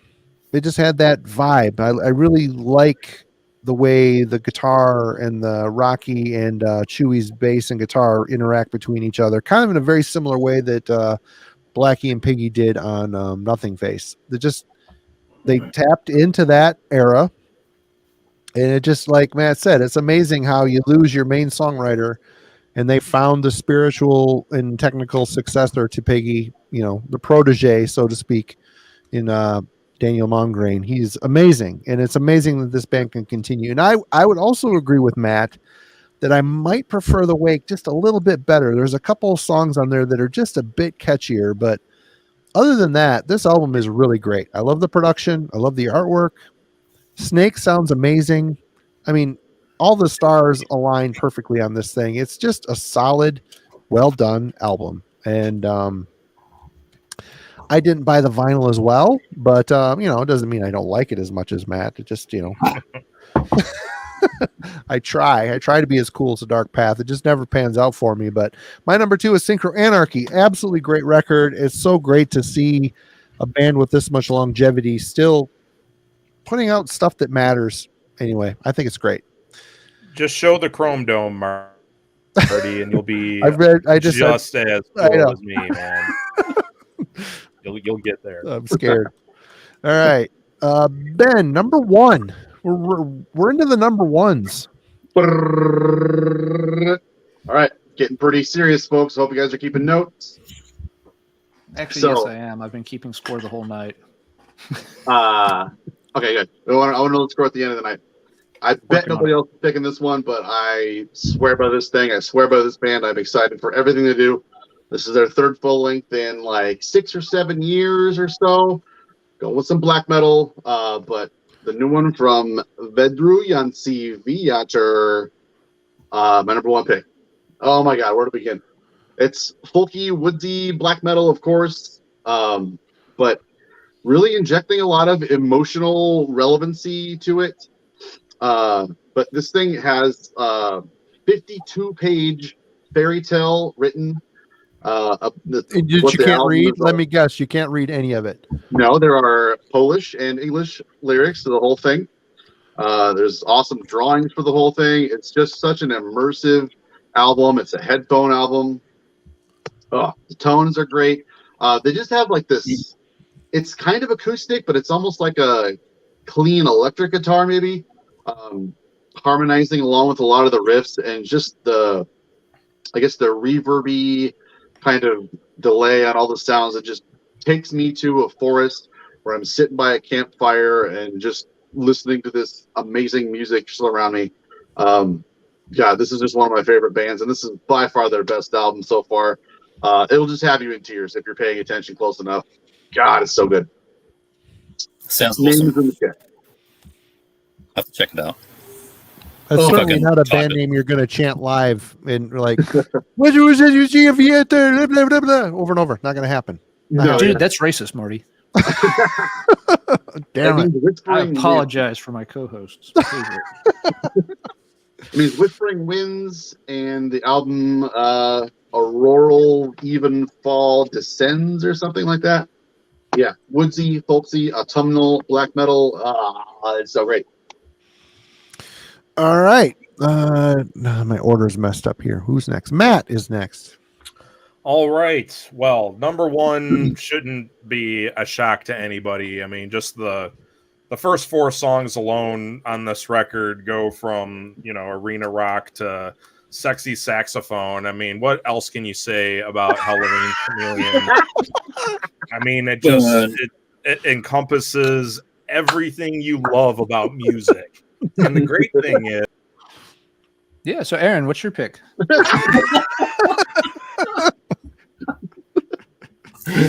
Violent. Oops. There. Aaron's allowed to break that rule. You're not. And everybody, I'll just pipe in. And we hit the 5,000 subscriber mark. Me and Alan are going to sit and listen to the whole of Chameleon and discuss it. Marty's just there to intervene to make sure I don't try to do something too drastic on live stream. So, Alan, we don't need that kind of reputation. Alan, this is my belated Christmas gift to you. I just want to point out that when you do finally hit 5,000 subs, you've got 71 minutes and 26 seconds to enjoy. I know what Halloween I signed up Chameleon. for. We might ask you to be a part of this this excursion, Matt. I think you and I can hold his hand through this. I would be. I think Matt would just be sitting in the rocking offended chair if in the I was not background, brought on board cackling for that. maniacally I the whole mean, time. We'll how bring could him I on not be for it. involved? So, I'll be crying on the desk. Matt will just, or Marty will just be patting my back, telling me it's all right, and Matt will just be sitting back there rocking like Grandpa, going the whole time. I'm just gonna sit there. I'm just gonna sit there and watch you enjoy it. I mean, there's nothing I could ever say about it that you won't be hearing. I mean, it's perfect. But anyway, no, my number one was Shiki by Psy. Come on, it's an album so great. I bought it twice because I love it. And Century Media's got your number. yeah, they do. So, well, actually, Amazon.com does. So, this was my number one for a couple of reasons. I mean, like Rick had said earlier, this is a band that you're either all in or you're all out. And I've had friends throughout the years always say to me, where should I start with Psy? Where do I go? And it's always 50-50, whether that person is into the Psy or they can't handle it at all. And I feel like finally Psy has done a record that is accessible enough that it would pull in people just because it's a little bit slower, it's a little bit doomier. It doesn't go so bonkers crazy all over the record, but it still has enough of them in this record. It's a really weird blackened death doom record, kind of. I mean, it just has a little bit of everything, much more so than I think the early black metal stuff that most people tend to gravitate towards. I think Shiki is the one that would probably open you up to this band a lot more than things like Imaginary Sonicscape and all their other trippy weirdo stuff. I think this one's just normal enough to bring new people in, but just weird enough to keep people like me happy. I mean, this is my favorite underground band, whatever you want to call them. So, for them to make an album that I think is strong enough that it would appeal to the masses if they heard it, that's why it's my number one. So, great band. I love Psy. Cool. All right. Rick. Oops. Rick. All right, my number one pick. This is one that nobody's gonna have on their list, but I've been into this band since the beginning. Doom, I guess you could say, but this band has evolved in a weird way. Their last album was more avant-garde jazzy, along with some doom elements. This time around, they went more the captivating, entrancing Middle Eastern. And this will be an album that dropped in March. This is Mesa with Close. Oh, cool. I've been wanting to hear that. It's really, really good. It's kind of like, again, I want to marry Sarah. Her voice has a lot of range, and she's been really kind of toying with different techniques. And you could just look at that cover, just kind of have an idea. This kind of takes you on to just some different realm. It's kind of like take some elements of Dead Can Dance and some Chelsea Wolfe, add some doom to it, a little bit of Windhand. It's a very strange kind of I guess blender of different styles. Sorry, But Yeah, I feel like a lot of people kind of slept on this here. They've been touring massively over in Europe and doing really well. But I think over here, I just don't hear a lot of murmurs about this band and just overall. And I hope they come stateside because I think they will do really well. I think this is the kind of thing that it's different. It's just like eclectic enough, but still has elements of that kind of riffiness that's still familiar at the same time. Very, very evolved, and I'm very curious to see what they do next. But yeah, did not disappoint, and this is my pick for the year. I just love this band. Awesome. Gotta check that out. Yeah, I really like the Belfry one. So yeah, I've been meaning to check that one I'll out too. type it in the comments. All right, Eric Bauer. All right, my Number number one pick of records that was not punk or hardcore this year. This was a pretty hard choice between this or the Atomic Witch, but I just listened to the hell out of this thing. This is a band who fully have learned to embrace the irony as well as the ridiculousness of their band name. Currently going by MWWB, which actually stands for Mammoth Weed Wizard Bastard, which is probably one of the dumbest band names you'll hear all year. This record is just killer, though. It's they're a doom band, sludge like, and there goes my focus. Doom band teetering on sludge historically, and they've kind of progressed and cleaned up and evolved, dare I say, from album to album. This album borders on space rock or like Vangelis Blade Runner style symphonics mixed with like very like soothing shoegaze. It's just, the way they do it is just very, very well. They'll go from an instrumental to just an epic track that is super emotive and runs the gamuts, or the full spectrum of emotion that you could potentially feel while listening to this type of music. Not corny, despite their name. It's just a really well done, really mature doom album where they're successfully blending multiple genres without sounding like they're trying too hard. It's just fucking great. This is actually my first exposure to this band. I went back through their discography after I picked this album up, just based off of how much I initially liked this record. This is a record I can spin like 3 times in a row without getting bored and still finding something that I maybe didn't hear the time that I listened to before it. Just a really great fucking record. I'm gonna check that out. Could you list that in the chat, Eric, so everybody can see that? People are asking about it. I just did. And Nikki says, Eric can sell me anything with that handsome face. I'll second that. Well, in that case. All right. Brian Arkham. Okay. Number one. I will see your Mammoth Weed Wizard Bastard and raise. Hey, Bongzilla released an album this year. No, next year. So you're getting ahead of yourself. I'm sure it's going to be a break from tradition. I'm sure it's going to be their most original, unique opus ever. Now it's really going to be, and you're going to feel bad. We can talk about all that 365 days from now. See Brian's boner from space.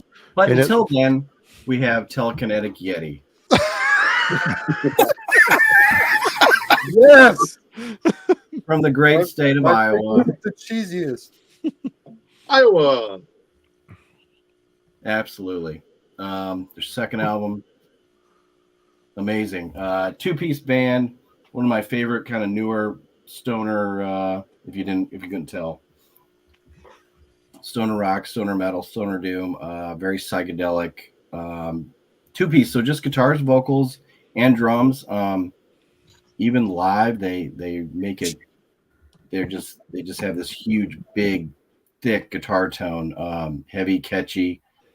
These songs were actually written Back in 2019, the band decided to wait out the pandemic and hold off releasing it till this year so they could properly tour for it. I saw them twice this year, so once supporting Weed Eater and then once kind of headlining their own show. So it's really cool to see them live and see their setup and how they do it with just one guy and a guitar and vocals and then a drummer next to him and still pull off this huge big sound. Really catchy, really fun. I'm looking forward to see what they do in the future, but this is my number one of the year on TP Records, if I didn't say that before. Primordial.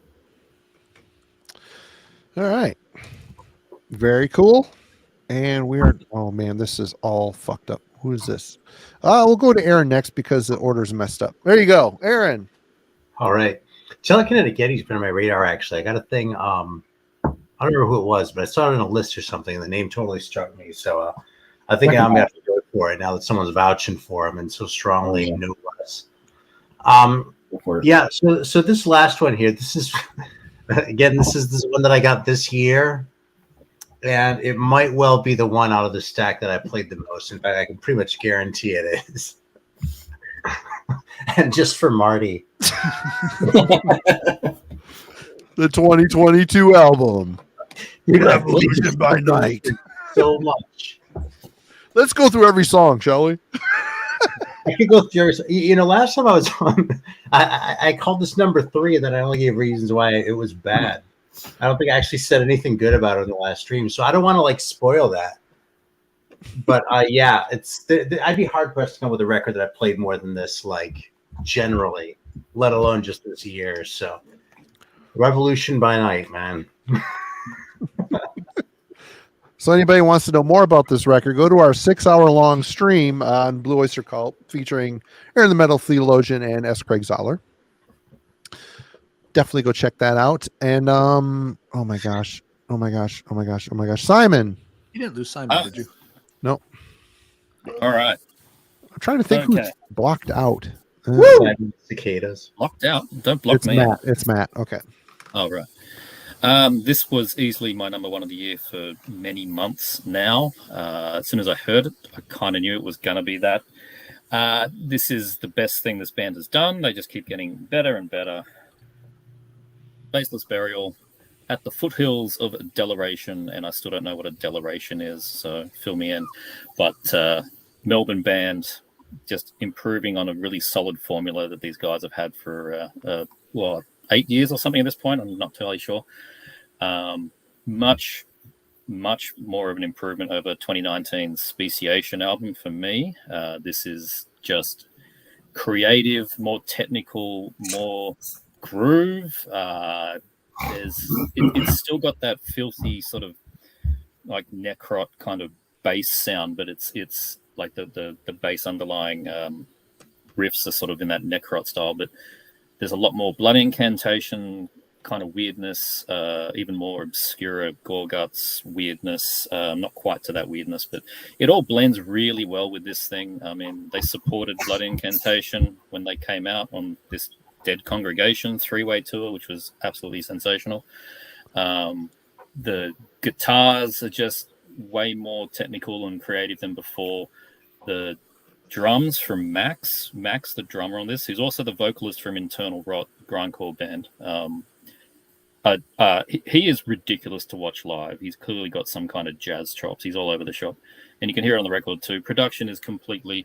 Well, the back's really boring. Production's really on point. It sounds exactly like I want a death metal album to sound. It's got a Seagrave artwork.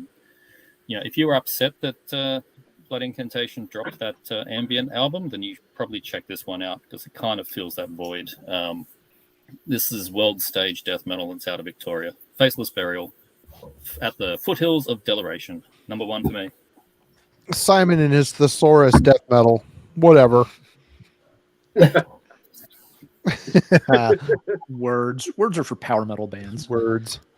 People who read books and stuff. Alan, you're up. Wait, I don't know. Read no books. I think Alan's next. Alan. All right. Number one. Well, it's been discussed a little bit, but top of the heap for me. Also, size Shiki. And Rick and Matt have already described it pretty well. It's got all the sort of different eclectic elements you want in a Psy record, different instrumentation and such.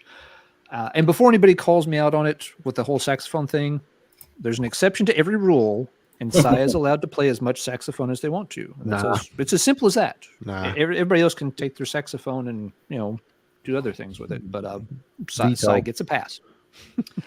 But yeah, this was a really cool album. I always try to check out their new stuff. Sometimes it takes me a while because, like Matt said, some of their albums it can take a while to figure them out. This one doesn't. This is definitely the most straightforward album. I'd say linear, but that might give the wrong impression. Each of these songs still has lots of different things happening within it. It's just that each one feels like everything was written with a song in mind. It's like, here's the song. Let's put stuff in the song. Whereas on some Psy albums, it can start feeling like, here are pieces of 13 different songs. Let's stitch them together to create a song. And I like it when they do that, don't get me wrong, but it can be a more challenging, intense listen. This album, it feels like, okay, we've got an idea for a song, and let's work within those boundaries, but still fit in as much crazy Psy goodness as we can. But let's keep this song moving forward the whole time, too. And so, like Matt said, this would be an excellent reference point for anybody wanting to check out the band for the first time because it shows what they do, but it's not going to go like, way over their head and be just too far out there for them to easily grasp. They started off really, really nicely. The first track has this really slow, classic kind of, Celtic Frost type riff to it that harkens all the way back to Scorn Defeat. It tells you right away this is not the Psy album you were expecting. Of course, if you're expecting anything from a Psy album, you're going about it wrong because you never know what they're going to do. But, just to have them do this kind of a little bit of a throwback, to their very earliest stuff, the, slow-paced, funeral, just nasty riffage. Not something they've done in a very, very long time. It sets the pace really nicely. They don't do a lot of that on the album. They move on to other styles from song to song, but it works fantastic. It's not too long. Every song has its own identity. The musicianship is great. They've got a couple of folks from other bands helping out in here. And so, yeah, the level of musicianship is just top notch. I like Psy a lot in the first place, but I really, really liked this album. It was a great surprise. It has a ton of playability. This is one, like other folks have said, I can play this album and immediately think, yeah, I want to play that again. A lot of times with Psy albums, you're like, I play it and it's like, wow, that's a great album. I will play it again in a day or two after I catch my breath. But yeah, this one's easy for repeat spins. As such, nothing really bad to say about it. So number one for me is Psy's Shiki. All right. Well, number one for me, but before I get to that, my wife sent me a text here a little bit ago saying they just interrupted regular programming for a special report. Barbara Walters has passed. Full stop TV for this. So I'm just saying, just wanted to pass along to the 116 people watching that Barbara Baba Wawa has passed. Barbara Walters. From us old farts generation of news reporting, journalism. Baba Wawa. Gonna watch her interview with Sean Connery in remembrance of Barbara Wawa. You guys ever seen that? Never have. Where she interviewed Sean Connery back in the day, and he's like defending slapping his wife around and shit. Yeah. Yep. She was 93. Holy crap. That's crazy. Older than dirt. Anyway, my number one. On a more slightly heavier, more relevant to the heavier end of the spectrum, Vivian Westwood also died today at 82, I think. 81 or 82. Vivian Westwood. Why is that name familiar? Malcolm McLaren's wife, the designer behind the Sex Pistols and the Punk Revolution. Derp. Yeah. It's the dead chick from today. She died yesterday. It was yesterday. That's right. So we're yesterday's news, but maybe a little more pertinent to the underground music scene than Barbara. No, I'm just relaying news. Oh man. no, it's fine. It's a news blurb. Now reporting. My number one, completely biased, of course, but the new Nichachwan Kana Black album's perfect to me. These guys have been always amazing, but they've evolved from just an acoustic instrumental band to, I don't know, a very poignant, inspired, unique, atmospheric black metal band with folk and flamenco influences. Both these guys are awesome people, and they write amazing music. And very, very happy to have put this record out for them. Very good stuff. Yeah. I mean, you want to talk about, everybody's talking about indigenous black metal. Well, these guys were kind of at the forefront of that early on in the beginning of it. And I don't really see them maybe mentioned as much as a lot of the new bands coming out, but I think they're awesome. Probably one of the best bands in metal as far as I'm concerned. The talent is off the fucking charts. Yeah, I mean, really, that's it. I don't know what else to say other than this is a great record. Still available if anybody wants to buy one. Links in the description. Go buy one. There's some left. Comes with a CD and a download code. What's that? There are some riffs on that thing that would rival Bolt Thrower's best riffs. Sure. That track, Generations of War, man, especially that middle section. Oh, yeah. Yep. Ooh. Hell, the last song on here, Across the Divide. Holy fuck. That song hits. It's so intense, and it just makes me want to. I wish there was like another 40 minutes after it. It's just so good. So good. All right. Well, that's it. We made it. And we made it through. That was like 50 viewpoints in less than 2 hours. And plus some honorable mentions. Yeah. And plus Pat from Ground Zero Salem will probably be jumping in later on if he does so while we're still on. Do we have to do it all again when Pat's back? No, he can go solo. Yeah, Pat will be the after hours bonus content. A follow-up question, since we did move through that at a good pace and we've got some time. There's always stuff we haven't got around to hearing. So are there particular albums folks are really interested in checking out, but just you never got around to buying it, or maybe it came out at the end of the year and you just haven't had a chance to pick it up yet? Well, yeah. Brian's showing off something, so let's get him going first. This just came for, Santa brought this for Christmas. I listened to it once today. It's really, really good. High Command, Eclipse of the Dual Moons. If I would have had some more time with it, it probably would have made the top 5. Okay. I've heard that one mentioned, but yeah. What's it like, Brian? I don't really know much about it. It's like kind of blackened crossover thrash. This one, though, is like they get a little more maybe shreddy into the traditional metal, maybe like early Merciful Fate, but without the King Diamond vocals. Brian, did Southern Lord put that one out? Yes. Yeah. They did. So if you like Power Trip, that's probably up your alley too. Yeah, I have the demo. I only have the demo. I didn't pick up the first full length either, but the demo kills. The Siddhartha demos, yeah. That's fantastic stuff. This is a little more polished, but still very good. Remind me of that band Malleus. I don't know if you're familiar with them at all, but they got a full length coming, or I think next month. I want to say, just rad. Malleus, yeah. Anybody want to go next with things that they might? Yep, Matt's got some stuff. Okay. So I've got a stack here that I haven't even opened yet, but everyone's turned me on to Miscreants lately. I went ahead and I picked this up, so looking forward to checking this out. I know this should probably be on my list. Dream Unending. I just haven't gotten to it yet. The new Worm. I need to hear this too. And no one showed Worm. This one's a little bit of a cheat because I've heard the new Chernobog song that's on the split with Abyssal. I haven't heard the Abyssal side yet, but the Chernobog song is pretty damn good. But these are my top catch-up albums for the year 2022 right here. So okay. Yeah. I know you Channel guys Book did just talked about this Miscreants, and you guys were like all over the board on what you thought of this record. So It's super I've heard- talented, but I'm largely a meh on it. It's good. I've heard, I don't know. There was a song that Ben shared to us a while back, and I was like, "Oh, that was fucking awesome!" So I, pre-ordered it or bought it, and just haven't opened it yet. So looking forward to it though. It's really good.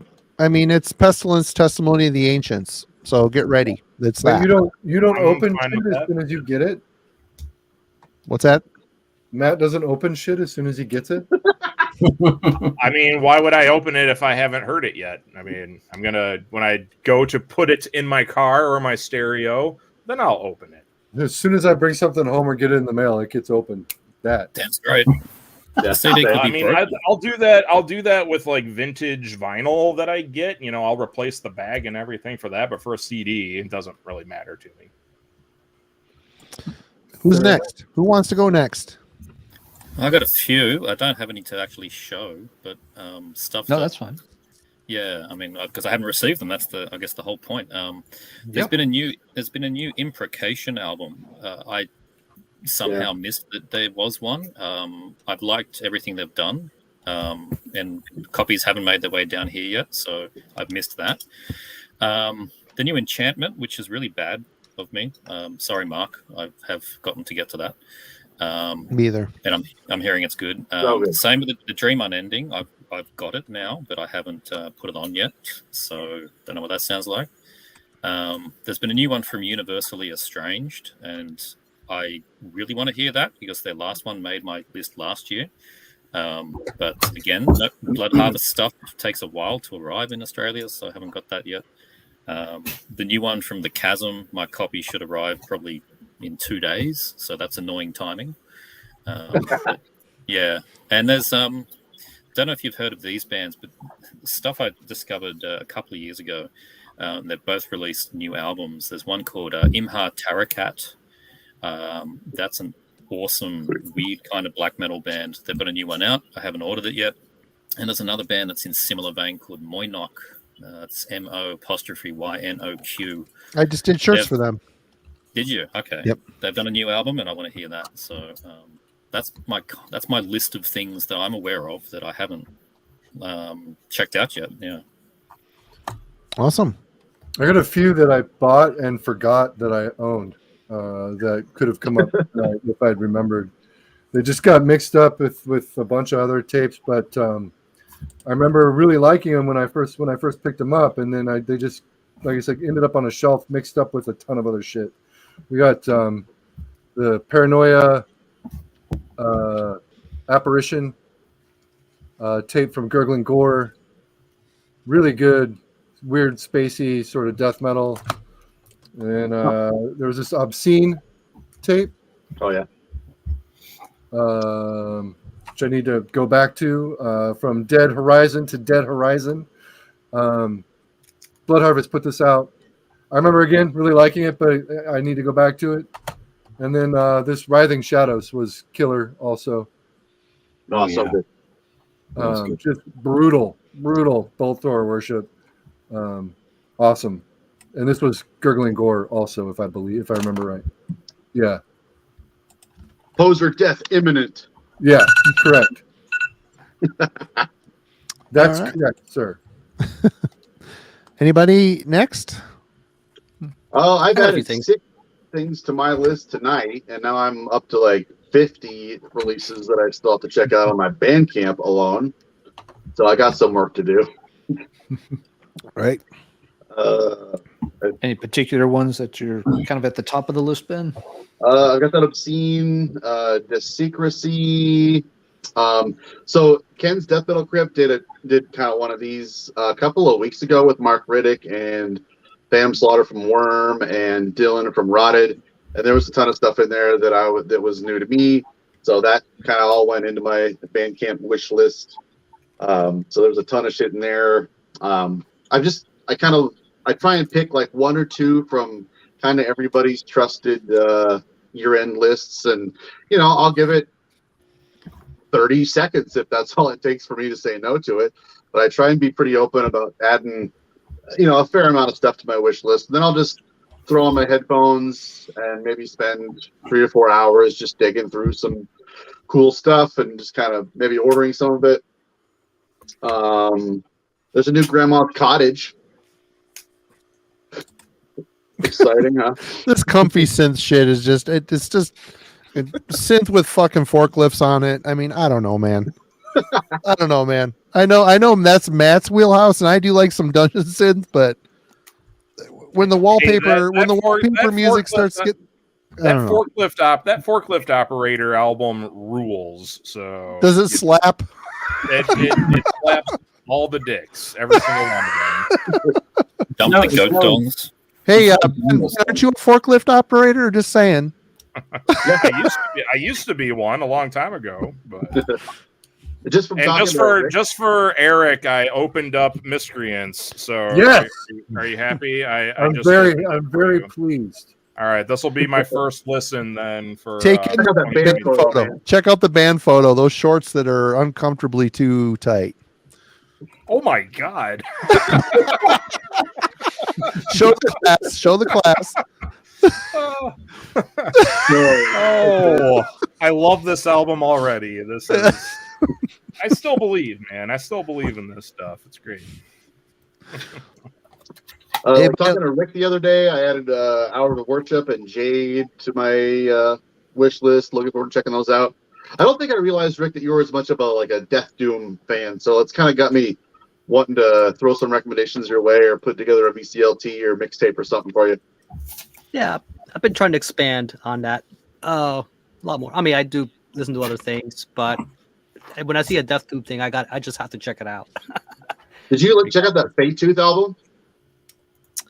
That's one I should add to the list. Everybody's been talking it up. Spin just named it the #1 metal album of the year. No kidding. Who did, Ben? Spin magazine. Oh wow, cool. Yeah, this is a DIY band as far as I can pretty much tell. So I'm surprised they're digging that. I was surprised how much I enjoyed that record because it's typically not my wheelhouse. It's just that well written, really good. I mean, we all spewed over that thing for an hour. Thankfully, the band was in the chat. Thankfully, we liked it because I'm not scared to shit on something, especially if the band's watching. But yeah, that was the highlight of the year for me on YouTube. Look at Matt. Matt is getting all unsealed. Here, Rick, what do you got? I'm becoming undone, boys. This might rule. It's Voices of the Cronian Moon. Their second full length. It's they're from San Francisco. They kind of play into that. If you like Bewitcher, Cloak, bands like that, kind of blackened, heavy thrash metal. It's like blackened speed metal sort of stuff. Yeah, just dig into the heavy metal, kind of blackened. It's kind of style to it at the same time. I think I said it. Wasn't sure it was another stream. They remind me of Morgul Blade, if you know them. They kind of fall in that vein too. But this is one that I felt like a lot of people slept on, but really good. Definitely. I missed out on that. I need to probably hunt that down. A lot of people are ranting and raving about it. Anybody else? I'll do a few, but Marty, would you like to answer Sunday's question? What is VCLT?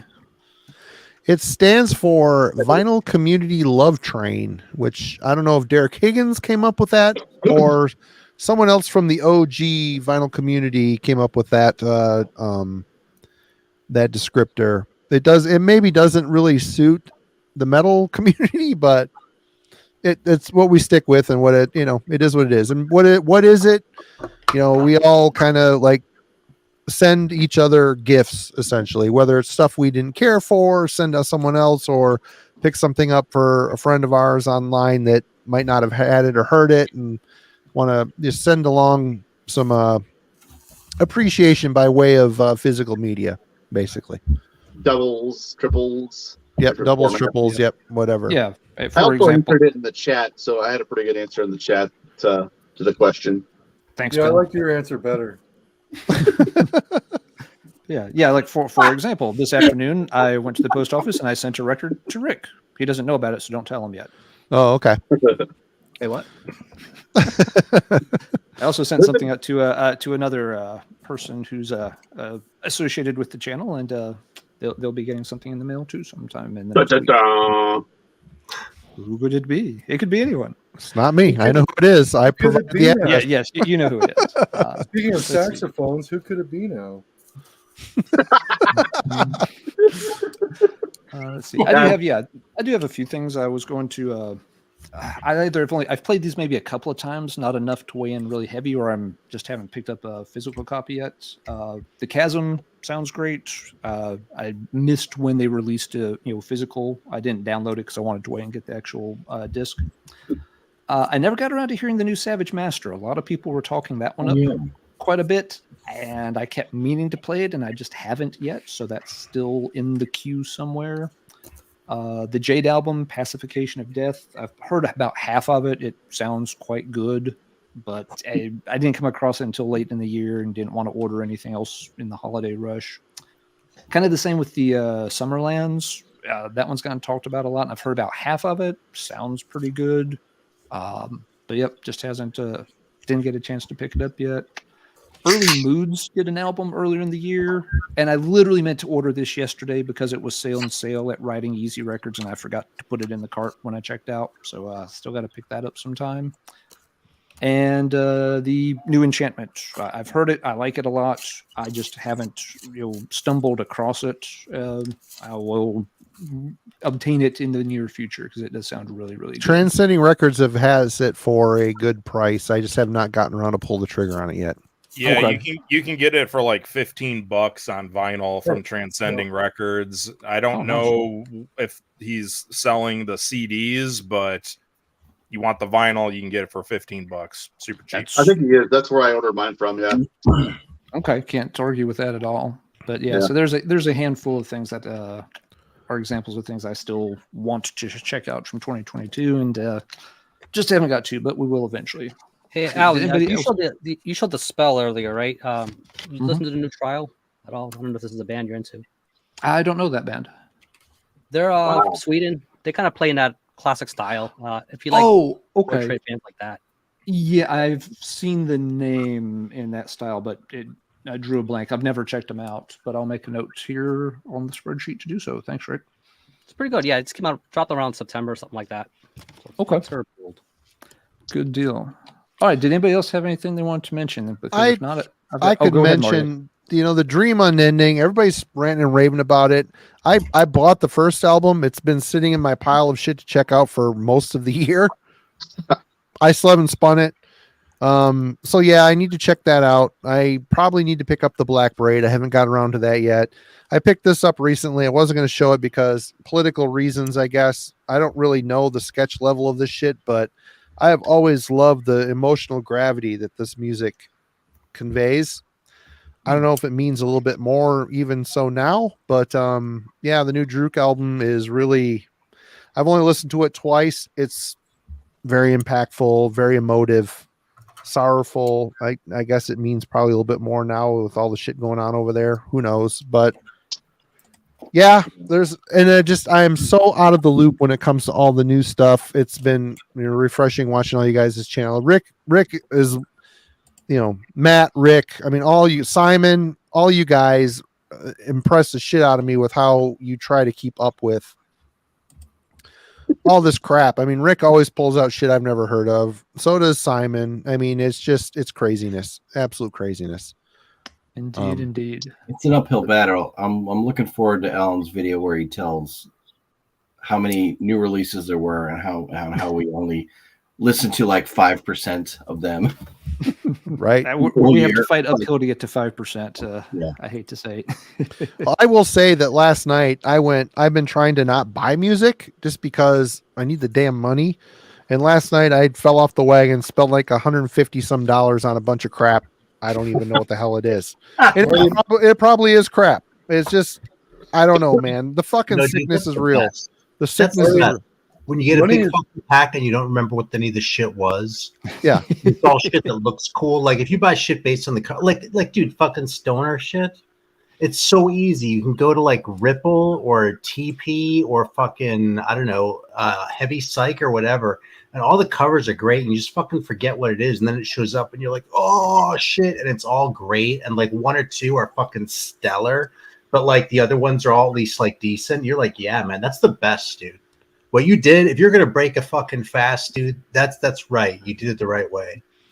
You don't break the fast by eating a salad. Right. Right, exactly. And I don't even know what I ordered, and most of it's got dudes wearing corpse paint on the cover. So chances are, and I didn't research any of it, so some of it might never even get talked about on this channel. Because if I find out afterwards it's sketch, I won't talk about it. It ain't happening. But what if one of those is like a 10 out of 10? Then it'll be all worth it. Probably not. But I'll feel good when it shows up on my front step. I'll be like, oh, a record. Dude, that's how you find those, man. Like fucking, you know who I should have pulled out, except it's a couple years old, is Ararat, because that's like a band. I think their latest record's like 2 years old now or something. But I bought that completely blind, and it totally blew me away. This was a blind buy. 2022 blind buy was this Valley Giant Electric Mountain. It's another like, kick-ass cover. Eric with the fucking awesome cover art. Holy shit. I sent away for that telekinetic Yeti, by the way, while we've been on here. and then let's see. Nice. Shout out to another good one from 2022. Yeah, I hope you like it. Astral Pigs. Astral Pigs Wow. with our Golden Twilight. And then Dude, what's on the back of that thing? Is there more like symbols and shit? I always love that sort of thing. When they try to intimidate you with runes or like sigil. These guys are Mexican. All of these are Mexican, actually. We got Crotch Got here. Dude, how do the Mexicans kick so much ass in fucking the stoner shit? It's like, I didn't know there were that many feet in Mexico to kick as much ass as they kick. That's and cool. And there are a lot of people in Mexico. there's this one. Satanic. Dude, fucking Eric, it seems like you've been on like a desert rock thing lately. So I go in phases, man. Sometimes I just go all in on that stuff, but like, I don't know. Like I'm a big sucker for the stuff that comes from like Mexico and South America in this vein, as opposed to like the European stuff or, the American stuff. I don't know what it is about it. It definitely has like its own vibe. Yeah, I don't know. Like I said, I just kind of go in phases. Like I just went through like a splurge earlier this year, and it was prompted because Kellen was talking about this record in a video earlier this year, and I decided, based off of that name alone, I had to check it out. And then I just ended up buying a bunch of shit through the same label and a few other labels. But it's all great. It's eat a couple edibles and sit back and just fucking. Before you know it, it's 4 a.m. and your record player is skipping on the dead wax. Eric, would you like to reply to this comment? Because I think desert, is a term that some folks maybe get a little confused with. Desert rock? Yeah, desert rock kind of originated with like Caius and Queens of the Stone Age, and then like offshoots like Unita and House of Broken Promises and Dozer, stuff like that. Dozer from Sweden is amazing. Yeah, Desert Sessions was a pretty fun project too. Yeah, and even Queens of the Stone Age, like their first two records are like still in that vein. But it's kind of like that vibe, but where it's like it's not really doom per se, and it's not really metal. It's somewhere like in between, like doom and rock, and it's got a very like arid vibe to it, I suppose. What would you classify like Fu Manchu? They never struck me. They kind of like fit into that desert vibe to me a little bit. Skater stoner rock, Yeah, maybe. they're like skater stoner, like car rock, like Orange Goblin. You get bands like this. Yeah. I enjoy the shit out of Fu Manchu. Orange Goblin Yeah. rules too. Yeah. Rick's looking at the Trans Am catalog again. All of a sudden, There's a really good documentary out there called Such Hawks, Such Sounds that is a really good intro to that world of desert rock if you've ever really known where to go or what that genre is all about. They go into just how a lot of it formed just out in these weirdo desert towns out here in California. And when you see these desert towns out here, you know that it makes sense why desert rock is what it is. This was an early 2022 reissue of like one of the most important desert rock records ever. Nebula Rules. They're really good. Atomic Ritual, put out In by Search Of is a great album. Heavy Psych Sounds. Put That's this one Fu out. Manchu. Killer. This record's like phenomenal to begin with. It's like their third record, I want to say, maybe fourth. It's not their first or second. Those were both on Sub Pop, if I remember right. They played Traverse City less than a mile from my house, which still blows my mind to this day. But yeah, this is another 2022 though. Like I could have gotten into reissues this tonight and still be talking about some of the rad reissues that came out this year.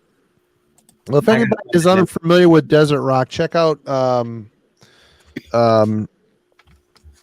oh my God, Welcome to Sky Valley by Caius. That is like a perfect riff album.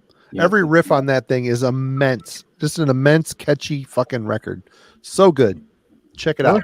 Blues for the Red Sun's great. I'm not a big Wretch fan. I don't think that's a great record, but yeah. Brant Bjork has a lot of cool solo material too. Yeah, I showed that Stoner record. That's Brant Bjork. It's the same vibe. Yeah. Hey, so here's something else I was listening to. I just grabbed this. So if we're just like talking about random shit. So I went on a little mini kick earlier today playing my records by Negative Land. Oh, I love Negative Land. I love that band. That band heard them in a long time. Yeah, so I busted out this one and this one actually. Yes, that's the best. You too. It's so good. It's so good. All the Casey Kasem bits all over that thing. Oh my God. Yeah, I actually saw this band live right around the time this came out. Oh, I'm jealous, man. That rules. It was a pretty amazing show, man. So yeah, little I don't know if this is tape collage shit or what. It's funny. It's like from a different part of California where there's not really desert at all. But yeah, Contra Costa County. It's funny because I got into this band before I moved out there, so I sort of had this mental image of Contra Costa County, and then I went out there. I was like, oh, it's really just the fucking suburbs. You know, not as glamorous as San Francisco or LA. You know. Well, the desert towns out here definitely have personality, and you can see why the music that comes from them sounds the way that it does. Yeah. The only time I ever had kangaroo, I was in 29 Palms. 29 Palms is a great place, man. Yeah. Anybody have anything else to add? The stuff they're looking forward to? I got something local to plug. Go ahead. Then I've got a follow-up question, but go ahead first, Rick. No one seems to bring this band up. Fear is a Cruel Master. This dropped around October. And this is more like female fronted. It's I guess you could call it stoner, but it's got a little more of the blues oriented side of things. I think like Blood Ceremony was a little like Czech Sloth, Electric Citizen. So I got this off of Bandcamp when it first dropped. I have all their other releases. Valley of the Snake is probably my favorite one. But I ordered it off of Bandcamp, and the annoying thing is they're from Philly, but there was nowhere else to get it. I had to get it to Bandcamp. So this shit shipped from Greece. So it took weeks to get here. I kept missing the signature because I had to sign for it, and just it was annoying. So I eventually got it, and I just kept thinking the whole time, like, man, like these guys are just right across the bridge, like just away. And this is the problem with this kind of thing with local bands, and you can't just the locality thing doesn't work with merchandising, like. Yeah. Grease, but really, really good release. Again, if you like the stoner stuff and you like a little bit more, again, her singing is a little more, I don't know, like it's a little more soulful, a little more There's a little more melody to it. It's really good. Ruby the Hatchet. Cool. All right. Man, when I ordered, I think my copy of Split the Atom by Death Mask, I was ordering from some guy in Greece. And I like sent him a message. I was like, isn't it funny that I'm American, but I'm ordering this thing from an American band that was on a British label and you're in Greece? And he messaged me back. He was like, oh, it's even better. I'm from Canada.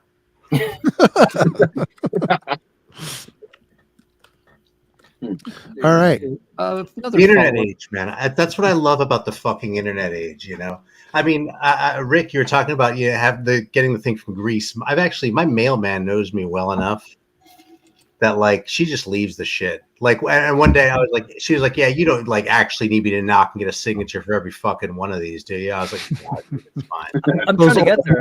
Spiders will protect your packages for you. Those fucking nasty spiders you have around your house, Aaron. Yeah, that's true. They're trained to defend the records. I'm trying to get there. I moved this year, so they're still trying to get familiar with me. But the mailman is really picking up on the fact that those square boxes is basically me. Like it just kind of piles up on the front door. I actually have a story about this because I'm a big advocate of making friends with the mailman. Is when I was living in San Francisco, actually the mailman.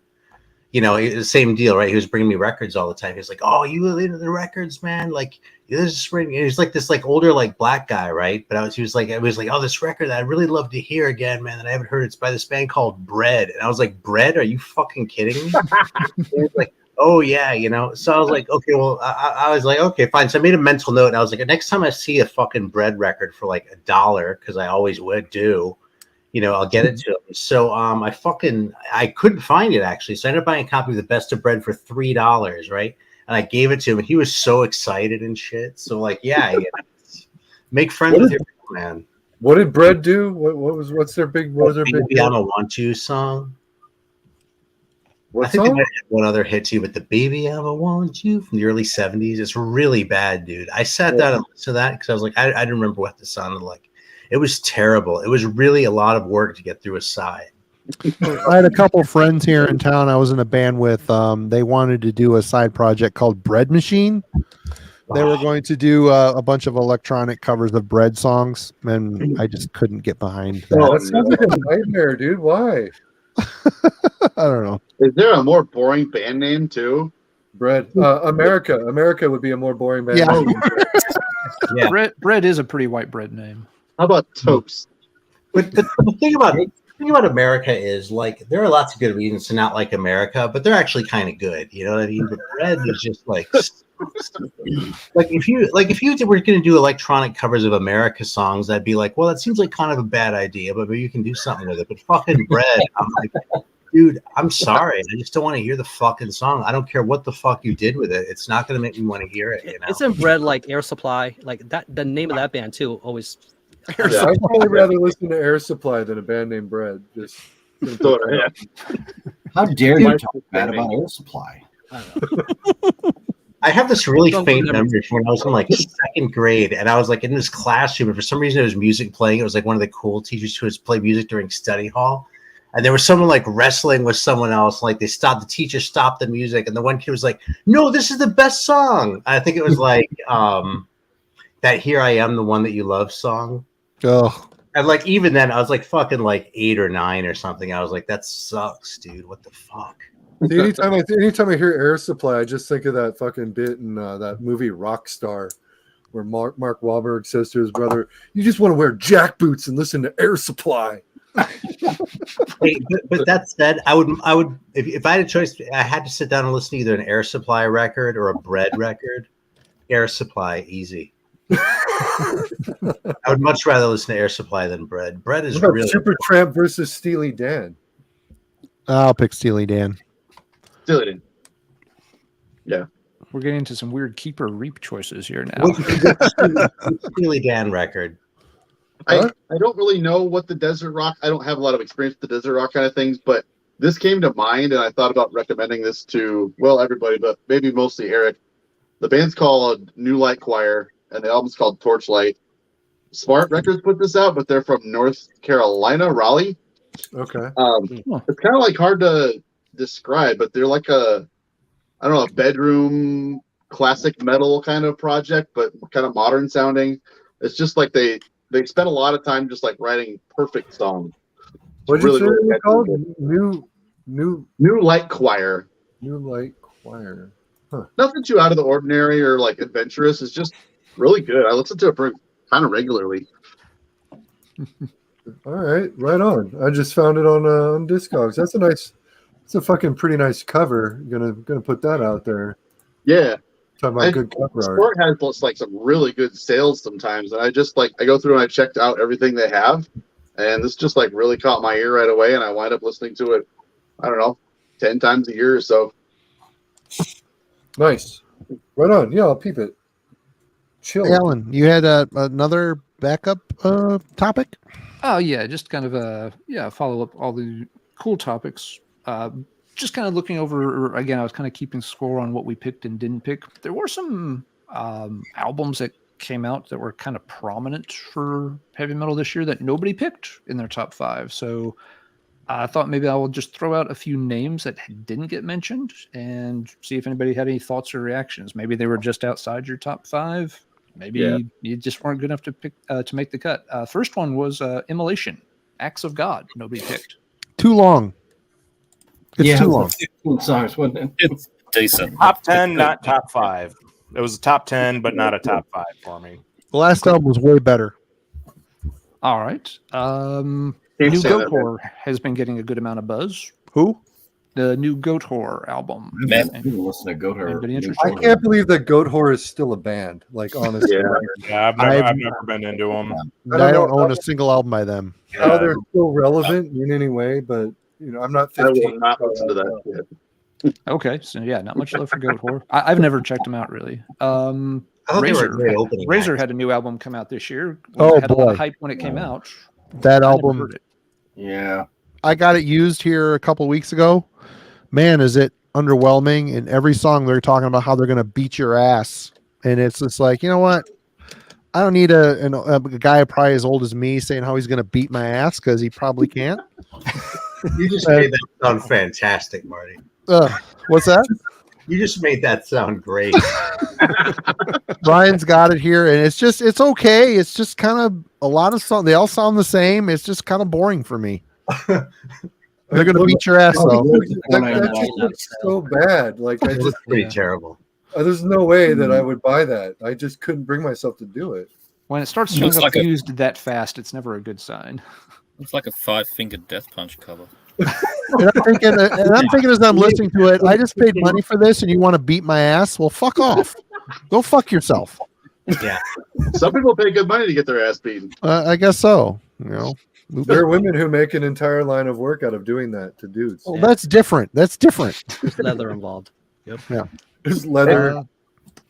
Another one no one mentioned Yeah, tonight, yeah. and this one surprised me a little bit. Bluetooth Nord. Oh, well, let's see what Matt's showing here. Oh, sorry. Hold that up again, Matt. Oh, the new Blind Guardian. Fantastico. Very I good. mean, this was in my top 10, not They'll my be top in my top 5. 10 too. Yeah, I mean, Yep. great record. I haven't picked it Yep. up yet, but I listened to it a lot. It's really good. Good Yep, album. that was on the list. Bluetooth Nord didn't come up. And that one new surprised me. Bloodhouse Nord too is really good, and that I don't know where that would fall in the ranking, but that was definitely in my top 20 of the year. Yeah, it's in my 20. Same It's here. great.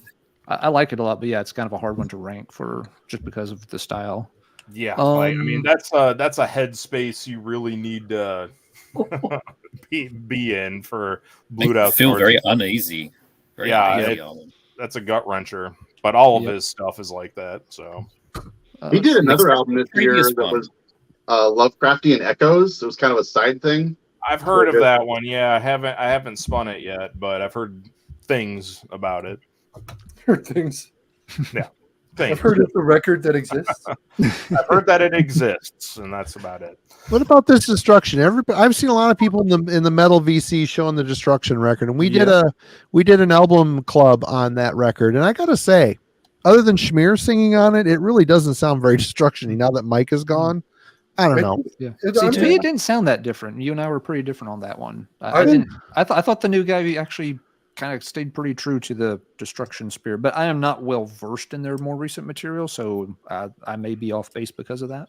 I've really just kind of lost interest in legacy bands doing new records, especially when it comes to German thrashers like Destruction, Creator, and Sodom. I just can't bring myself to even bother. There's so many other things to listen to. I just picture like 50-year-old dudes in Affliction t-shirts trying to thrash like it's the 90s. You know, like yeah. Well, no one brought up the new Megadeth album either. So I haven't heard it yet. I still haven't heard it yet. The Didn't cover even art crack the speaks 20 to the for me. album, man. Like it's a digital pirate on the fucking cover with like it's the worst collage art I've ever seen. This like in the last 10 years. Terrible. Overall, I was pretty happy with the album. But yeah, the cover not as much, but it was much better than I would have expected. So I thought it was pretty solid. There's the imprecation. Rick's got it in his hand. Yeah. Yeah. You send me that, Rick? I can't find it. You post me that copy. Oh my God, a record that Simon can't find in fucking Australia. Everybody, give him a week. Raise the flag. Write this date on the wall somewhere. Give 'em a week. An old Razor album, but I The can't new find Temple it. of Void too was pretty good too. No one brought that one up. Oh yeah. Nobody mentioned this. This was fucking killer. I didn't mention because I talked about the Atomic Witch, but this on Death was awesome. I listened to this a whole lot this year as well. I think that was in Pat's list. This thing made. I'd say this thing made my gym record of the year. Getting swole to some undeaf. I just did an interview with those guys, and then I'm doing Sanguish Sugarbog here next. And then this was killer. This was killer too, but yeah, it's good. Cool cover. I didn't spend nearly as much time with this. I need to go back to this and give it a few more. Yeah, spins. neither did I. That's why it's not on my list either. I played it the once and didn't return to it, which is my bad. I need to check it out again. I need to check out this Morbific. That should have been on my list of things I need to get back around to. I love the first one. Good. It's confusing. The production is very confusing. Yeah. I didn't love it as much as the first one. Let's see. The first one was great. Kids doing death metal the right way. It was really, really fucking good. Yeah. Nobody mentioned. Oh, go ahead, Ben. Brian, I got you on here. You might recognize this thing sitting at Younger Than Yesterday for about 20 years. Yep. I finally bought it. Oh, nice. Yeah, man, I flip through that every time. Is that Broken Hope? Yeah, Broken Hope picture disc. Did you grab anything else? I don't think so. I am probably going to pick up that Luca Turilli double picture disc. I kind of wish I would have gotten that instead of this. That's about all. I would have went with that before I got the Broken Hope record. I know. I should have. I don't. Yeah. What was it, like $20? I think. Yeah. Yeah. I've actually had that in my Discogs wish list for a couple of years. Oh, really? Yeah. He's got an interesting kind of metal selection. So a lot of it's overpriced, but there's some stuff in there every now and then. Yeah. It's been a few months since I've been in that store, actually. Huh. How about Hypocrisy? Nobody showed worship. I like that record. I don't think it'd make my year end, but I like it. No, they rarely do because they just keep doing the same album, but it's fine. Yeah. One that got talked about a lot. Now, someone mentioned this in their. I think it was into the stuff we haven't checked out yet, but the Worm Blue got a lot of discussion. It's on my EPs. God, people are swinging on that guy's dick hard. Is it good? Seriously, is it that good? I thought it was pretty good. I didn't pick it up because I didn't think it's the kind. I probably wouldn't replay it a ton, but I did think it sounded pretty good. The last two albums are good. I like them, but man, I don't know if they're amazing as people are. I don't know, dude. I can't get into the Worm. Like it doesn't. Fair. It goes over my head. Like I'm not a Death Doom guy either, though. So I mean that's part of it. Like yeah. Let's see. Another one that was on a lot of other people's lists that never got mentioned tonight. And I don't know anything about this. White Ward. Man, people are swinging on that one. Saxophone metal. Fuck that. It's not saxophone metal. It has saxophone like here and there, man. Bullshit. It's not like it's a 72-minute long album full of saxophone. Like it's not that there's anything wrong with that. It's a chill shoegaze post-black record. It's good, man. It's pretty good. Yes. Chat pile. Oh yeah, What the hell is Yeah, just? I haven't checked that out, but a lot of people have been pointing me toward that record, saying that it should be up my alley, but I saw that on the shelf. I didn't know what it was. I haven't gotten around to it. It's like noise rock, I guess, just like really brutal noise rock. Actually, the one album that came out that would be on my top 20 list would be the new Black Magnet. That record is really, really good. Thank you, Eric, for turning me on to that band. They're really, really good. Both I of need the to pick albums one are up. awesome. I haven't gotten Still it yet. need to hear them. I still haven't checked them out yet. It's on $20 spin. It's a predominantly industrial with a little bit of metal weaved in, but it's pretty much just straight up industrial. It's really good, man. Good shit. Yeah, Really So if enjoy you it. like- I need to check it out. I just haven't gotten around to If it. you like Dead World, you would like the Black Magnet. I think I love Black Dead Magnet's World. a Dead lot more aggressive, a little bit more legit. Right? Whereas I do enjoy Dead. The Machine is my favorite Dead World album. I didn't like Thanatos Descends all that much. And the first one's okay, but I really love The Machine. But Black Magnet's a little more authentic industrial than me. Good shit. You didn't like this one, Marty? Collusion? I like it. I just think they got a lot better on The Machine. The Machine is more godfleshy. It's just a great record. They're both great. I love Yeah. both of these records. Yeah. Thanatos Descends I didn't care for as much. Did anybody check out the new Candlemass, Sweet Evil Sun? Man, I really don't care about Candlemass anymore. As bad as that says, I kind of stopped caring. They fall into that legacy band thing for me. It's just like, I was gonna dude, ask, you guys yeah. are fucking old. They're Stop. probably killer live. I mean, Rick just saw them at the Decibel Fest Yeah. thing. I'm sure they were fucking amazing, but man, Cool album. I got their last album. It's okay. I'll never listen to it again. I'll never listen to it again. Yeah, it does Oh, feel like this would be a they're still killer making good albums, but it is feeling a bit samey. I mean, I'll say that they got some real terrible facial hair on the back of that record, if I remember right from seeing, I think Rick show it in one of his videos. The Candlemass. Yeah, the Candlemass. I Oh, still haven't listened to that Suppression CD. You got me Yeah. there on Instagram with that. Yeah, that's right. That's where it was. Definitely up on the top 5. It's Chilean. The bass player used to be in Ripper. Ripper rules. Yeah, so this is really good. Like, it's like Florida death metal mixed with like technical thrash, like Sadist or Corner. It's really well done. Did Unspeakable Acts put that out? Correct, they did. Available now. Get it. They put out that Miscreants too, so Oh yeah. good stuff. I hear a lot of like people kind of trying to revive like Godflesh sounds and stuff, but I'm waiting for somebody to do like a Meat Hook Seed tribute sound.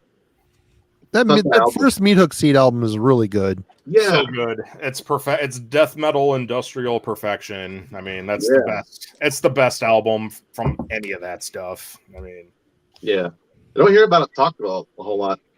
not anymore. I mean, I remember people talking about it a lot back in the day, but then it just kind of disappeared. Yep. And then they put out like a reunion album. They did? 2 years back. Well, I don't know if it was a reunion album per se, but it was called Basic Instructions Before Leaving Earth Bible, and not the same thing. 99. Wasn't that was that cult, right? They had the basic instructions before leaving Earth. Yeah. Yeah, the Heaven's Gate. Yeah, the Hail Bop dudes. Yep. Yeah. The Nike tracksuits and chemical castration or whatever the fuck they're into. Yep. Now, I need to check out that Suppression though. A lot of people have been bringing that one up. I know that was on Really Pat's list. Public service announcement. If you're about to join a cult, if you're looking to go out and join a cult, people, and part of tracksuit, comfortable. I can get into that. Oh wait, I have to get castrated before I join this cult? Yeah, count me out on that one. That is just not going to happen. If my genitals are not welcome in your cult, I am not welcome in your cult. If my balls are not welcome on the Hail Bop comment, then I am not interested in joining your cult. Straight up. Just Drink the Kool-Aid before I cut my nuts off. what I kind of don't track? think it required actual physical severing of your nuts, Marty. I'm pretty sure it was just like dudes took estrogen. Like that's. Oh, was it? I don't know. I mean, I've had a vasectomy. Does that count? Then maybe then I could get in on it. Vasectomy Club. We may be slipping off topic here, but I gotta bring this up with you. You heard about the documentary, The Final Member? No. Is that the sequel to the Human Caterpillar? No. Human Centipede. It's the documentary about the penis museum in Iceland, and he has a specimen of every species except for human. And the guy's like, I'm retiring. I need a human penis in this museum before I'm gone. And so he has a guy from Iceland who used to be a porn star say, when I'm dead, you can have it. They're like, perfect. And then this guy from Texas, he's like, I'm 40. You can have it right now.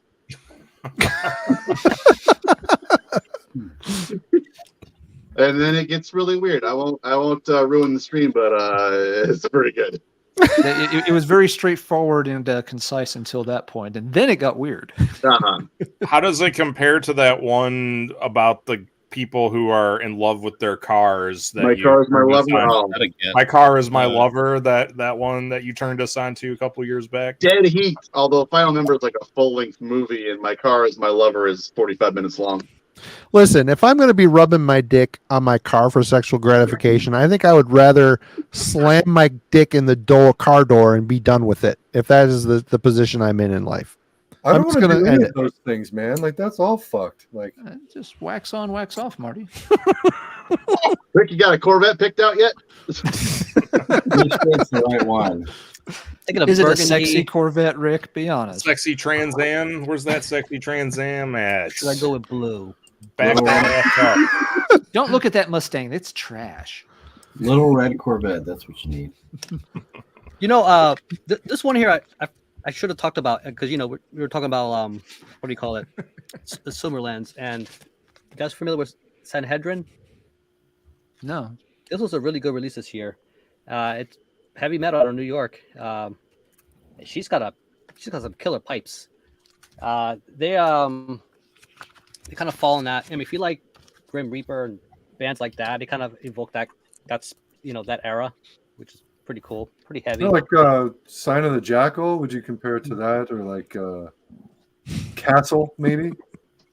You could tell that they've been into, that band Black Anvil. So one of the members actually in this band, Black Anvil, released an album this year. So did they? That dude, yeah. Huh. It's funny enough.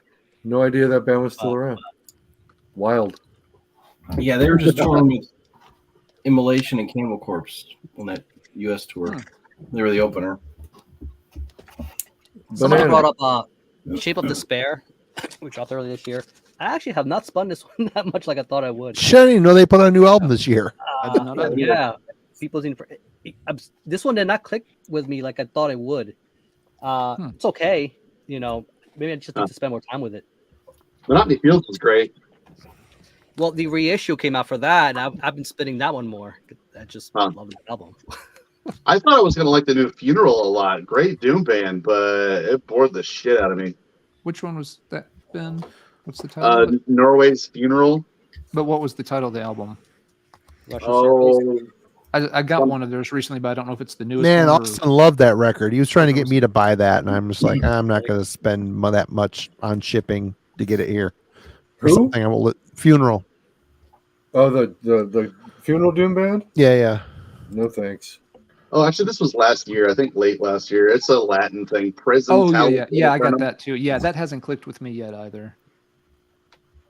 Found it used on CD, luckily.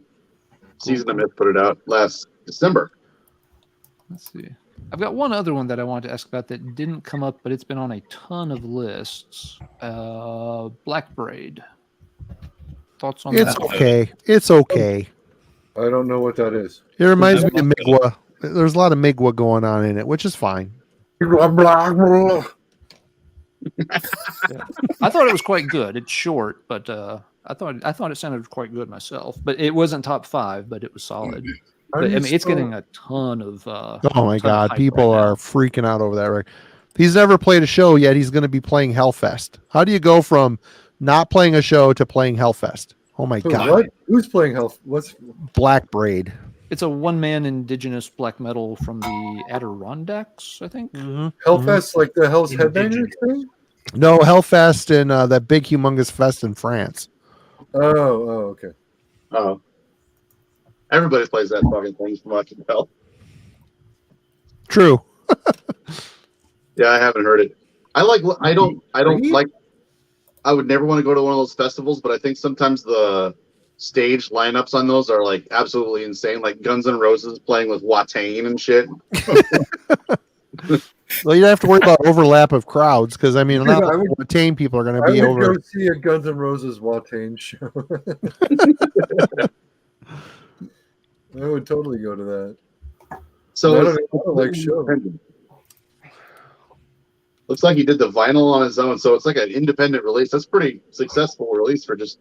Yeah, absolutely. Yeah, it's awesome for him for sure.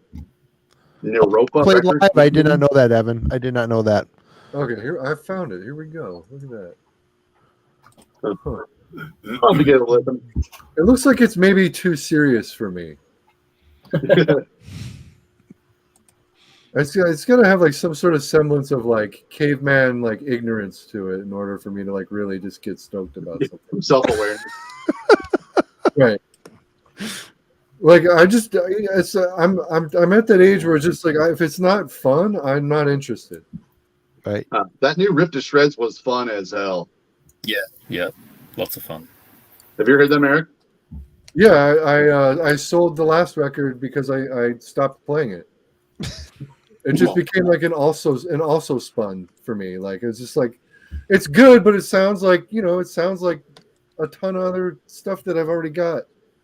Like I just like I never came back to it after like my first week with it. I filed it and just never. And now they're on relapse. So I can't believe there's a band called Anal Stab. Well, I guess I can believe it. Oh my god. I can definitely believe that. I mean, there's an anal vomit and a fucking Anal blast. anal blast. So Anal blasphemy. That's my favorite. anal blasphemy. Yeah. Why not anal stab wound? Why not? Is there an anal fissure? Because there should be. We've really hit that part of the stream, haven't we? Yeah. Anal lepsy. Come on, Pat, save us.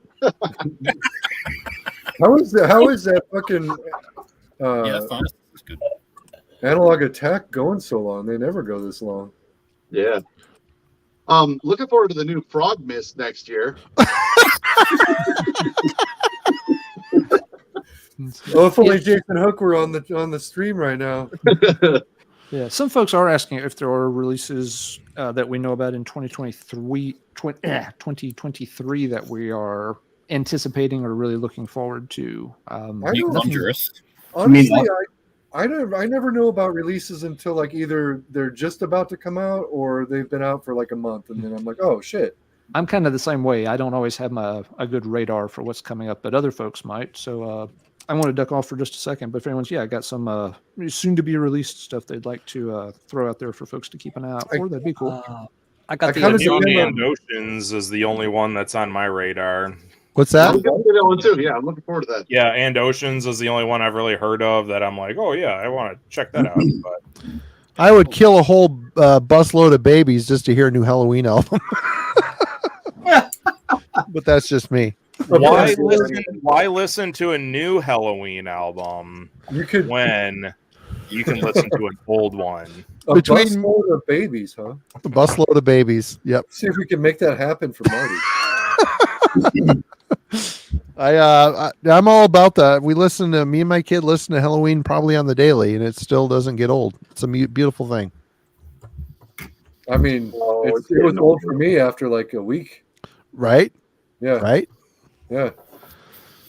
Takes a special person. No one brought up the new Dark Throne either. That's one no one's really. Isn't that a chore though? Like that, I haven't heard Dark Throne since like Underground Resistance. That was like the last Dark Throne I listened to. I finally cut the cord with Dark Throne I album. wish I could do it. I wish I could do it. I have zero desire to even bother listening to Astral Fortress. Like We just covered it. the last 5 records I listened to maybe twice, and that was it. Like they're not getting my money anymore. We just covered it on the second to the last album club, and it's the first album club that within a week went over 1,000 views. And Wow. it's like they're trying again, but it's just not good. It's so It's not boring. worth- I don't know, but the people that love it really, really love it. But those are the folks that just want them to keep doing what they do, and that's what they're doing. So I do enjoy the photo of Fenris on ice skates. Like, I think that's pretty cool. But like, Yeah. I preferred the heavy metallurgy thumbnail with Marty doing the whole. I like Kellen's picture the best. He's really bendy. that young buck, very bendy. That was one of your best thumbnails, I gotta say. For Old Ben, thanks to Ben, he got it started. I finished it. Yeah, that was good stuff. Step up your game, Rick. Come on, man. Fucking amateur. I got some thumbs coming. I'm dropping video tomorrow. You'll see.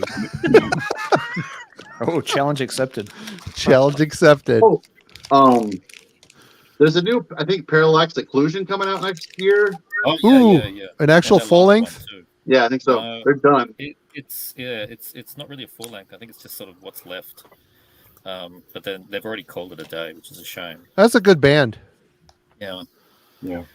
Not I wanna sure why say- they call it a day. is that Fossilization doing a new one? Which one? I want to say Fossilization are doing a new one too. Oh yeah. Oh yeah, I read that today. The EP was great. Yeah. Show it again, show it again, show it again, show it again. Yeah, it was really good. Cool cover. A stopgap It's one. awesome. but I thought that was last year. Isn't that from last year? It is, but I think they have a new one next year. Next year. Oh, okay. I think that Ulfar's got 2 albums about to drop, actually. Yeah, it is. Yeah, new Split Ulfar could be with, interesting. Fossilization and ritual necromancy. You can get a split that's out now. That's pretty good. I liked that last Fossilization record. I was surprised because it was Yeah. described as like really death doomy, and I was like, That's But- great. I liked it a lot. It had Yeah, kind of Sanguish Sugar Bog's supposed to be dropping another one. early Fuoku Fatuo vibes. Oh yeah. Yeah, new Conjureth. All right, now we got the topic going. Yeah, I couldn't really think of much of anything to answer that. Yeah, after waiting 13 Ahab. months for the Oh, last yeah. album. 72 Seasons by Metallica, everybody. Oh, God. Mhm. I would love to have Metallica's PR team. Holy shit. You turn on the internet, they are all over the internet. Everywhere, man. Dude, people are eating up that new track, and I think it just sucks. It's the riff is good the first 5 times you hear it, then after 50 times, it's just like fuck off with that riff. That is like a throwaway Mustaine riff. Well, one of the there's a fun YouTube video out there where someone just took that new song but put the vocals from "Hit the Lights" over it. Yeah, and it it works. matches up perfectly. It's ridiculous. Ah, Did you see all the controversy that happened when they dropped that? They dropped that single, and all of these fake channels just spawned instantly, advertising this Metallica Bitcoin. Oh God. Did you see I all didn't this? hear about that. There's been some videos about it too. I was wondering at the same time, like I was watching the video from Metallica and watching the song, and there was all of these streams. They were live streams, and you go and click on them, and it looks like it says Metallica, and it's got the tick.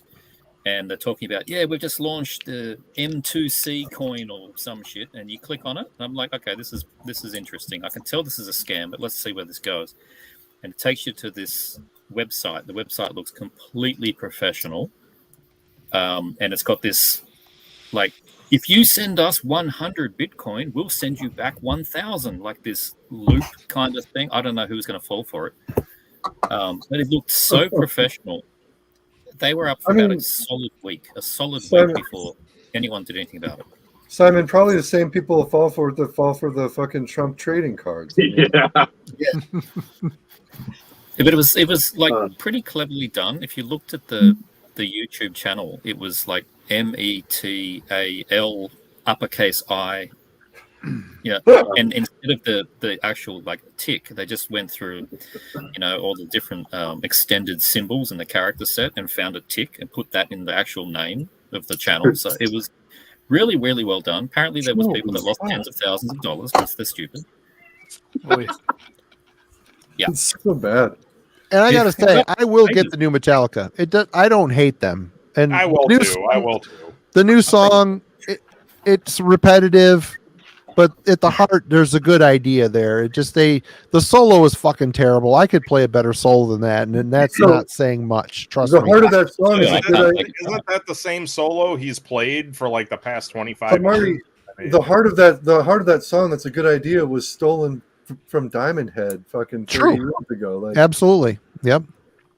you know, Does What gives Riot City a pass? What gives Riot City a pass? You know, Does I haven't heard the anybody Riot City. regarding the new Metallica song, does anybody think my first reaction on hearing the song was like, yeah, that's not terrible, but with so many other sort of legacy bands kind of getting a second wind in the past 2 or 3 years, my knee-jerk reaction was Metallica feels like, Mustaine got a lot of attention this year, Anthrax has gotten more attention the past 2 years, maybe they feel a bit compelled, like, well, we can still play a fast, cool, old school metal song too. That was my cynical knee-jerk reaction to the video. Sure. Marty, I think They've got to be like, oh, metal's popular again. Well, hey, we're still a metal band. Don't forget about us. Marty, I think Riot City get the pass because of the cyber cheetah, man. Like, honestly. Do not question the fucking robot cheetah. that's right. That covers That shit'll fuck you up. I want to say James there's new Hetfield Sons and, of Chrome next year. What's that? I think Sons of Chrome are working on a new album next year. Oh, Oh, okay. It's been a while. Really? Cool. I yeah. think When did that last album come out? Marty put it out. 15, 16? Fuck, I don't know. Time gets away from me. Yeah, I Some years forgot back. about that. Awesome album. That was excellent. I think that might have been that was probably my first binary order was for that album. Hundreds of those records are still available if anybody wants to get one. No one gave a fuck about that release. Oh my 2017 for the Black Tower. It is good. It's very good. Black I, like Tower. that. I got that one and liked it quite a bit too. I'm going to play that tomorrow. It's been a while. There's a Catatonia. And does anyone care about the band anymore? They just played here in California like a week or two before Christmas, but I didn't go. 'Cause I don't- Thanks, Tom. Appreciate you, man. For Ben. I held small hope. I went to see them back in November, and just like they're playing a lot of newer material, which was not surprising. But man, just pull out fucking Brave Murder Day or something, man. Something, I love their old stuff, but man, I could give a fuck about them after Last Fear deal gone down. I stopped caring. I think I last time stopped was at Discouraged Ones because that entire album sounds like one song, and I did not like that song. So that was it for me with Catatonia. But I've heard some of their newer stuff is a lot better. I haven't checked it out yet. I kind of prefer the newer Anathema. Ben's cleaning up tonight. Dipshit.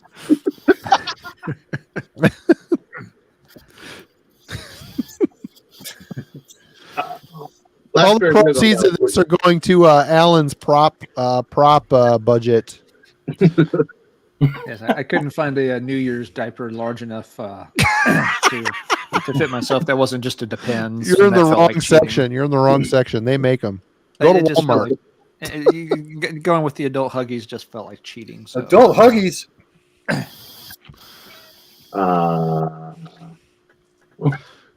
There you go. We'll discuss that. How we're gonna figure that out. I'm going to spend 2 and pocket 3. Ben, those extra $3 ensure the teeth are removed first, so you might want to spend that. An extra 50 cents for peanut butter. Splurge and treat yourself a little bit. And hey, there's almost 100 people watching still. Cheers to you folks. Thank you so much. It's been an awesome year. How bored are you? We've loved hanging out with all you folks every week. It's been a lot of fun. Next month, next year is going to get even better. We're going to add some more people to the mix. We're going to do some different type of shows. It's going to be fun. We're going to have a good time. A few more dollars and it will actually be from a woman. Wait, $2 Australian. Isn't that negative in American? About 14 cents, yeah. That means that Ben has to give the blowjob. Have you guys ever heard the joke where That Ben, he's such a good guy. He'll go out and get 2 blowjobs and come back and give you one.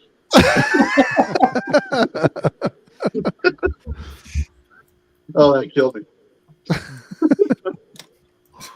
Thanks, Glenn. Glad to have you and everybody else along for the ride this evening. It sounds like Pat is about to enter the realm here. He's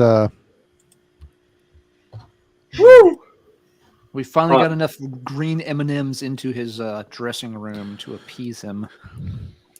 he said he will be here shortly. I duck out. I need to get to hit the sack, and I still want to keep it 9 here. How about that? That's fair enough. If you got the jet, we understand. I've wreaked enough havoc. In the next week or so, I'll probably be dropping year ender. Not really like a top thing. I just kind of usually do my different kind of obnoxious version of a year end list. So subscribe, check that out. Yada yada yada. Yeah. Links in the description. He also has a Patreon. You could go hang out and watch exclusive content. Yeah.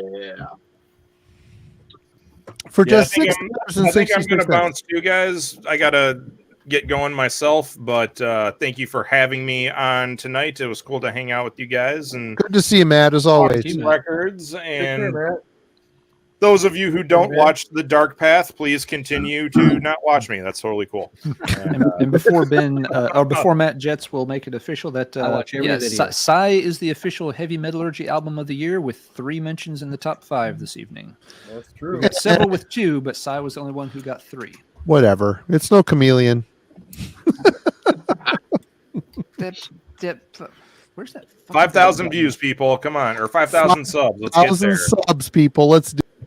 We need that. You think about what you've done there, Mister. Yeah. All right, y'all have a good one. Enjoy the rest of your year. Adios. Cheers, man. Talk to you later, man. See ya. All right, see ya. See you next year, buddy. I'm gonna wait for Pat, but then I'm gonna probably bolt once Pat's been on for a few minutes. I just want to say, hey. What's in the same boat. What's that? Get to New Year's Eve dinner soon. What, Simon? I've got to get to New Year's Eve dinner soon. It's we're in the future, remember? It's 4:00. What's for dinner on New Year's Eve, Simon? We're going to go to an Indian restaurant because I am not cooking. You're not cooking. No, I am not cooking. Wish I go to an Indian restaurant. That sounds good. I don't ever cook. Indian restaurant's great. Cooking sucks. I fucking hate cooking. Fuck off. Sometimes cooking. I don't mind it, but Oh, I'd rather cook than most things, man. You're good. You know, if you would all go and watch the heavy, the Metal Theologian, you can watch some cooking shows. Some cooking shows with Aaron is always fun. Yeah, cooking with Metal T. It's been a while since we've had an episode. Yeah. I was thinking about doing have you ever heard of those Swedish hot dogs, like the tunnbröd or something like that they're called? It's like a fucking hot dog. Instead of a bun, though, they like wrap it in flatbread, and there's like mashed potatoes and like shrimp salad. You had me until shrimp salad. yeah, you lost me. I'm intrigued. That was the. I mean, it doesn't feel right to by make it itself. myself. It seems like I got to find a Swede to make me one, but like that's probably not going to happen because there aren't that many of them. So Sounds like a calorie bomb. Shrimp salad by itself, fine, but shrimp salad on a hot dog, I'm not really into that. That'd be a good episode, though. I think. Yeah, What was the sandwich you made with the Krispy Kreme as the bun? Oh, yeah. Did you make a burger or something with Krispy Kreme donuts as a bun? Those were pretty good, but they weren't really worth the headache of it. You know what I mean? Because it's not a very good bun, and like it's definitely worth a try. It adds something, right? It adds a lot, in fact. But Hey, Brian, have you ever eaten at Fedoras? You know, Say it again. Have you ever eaten at Fedoras in Peoria? No. Isn't it good? Yeah, it's an interesting place. You got to be able to wait like 45 minutes for a pizza, or even a sandwich. You know what? It's a That's restaurant right down called the street Fedora? from you than yesterday, right? Yeah, it's right across the street. Yeah. When I drive by it, it's always like noon, and they're never open. I thought it was closed. I didn't actually know it was. It looks like they're out of business 10 years ago, but It's good it's food. great There? food.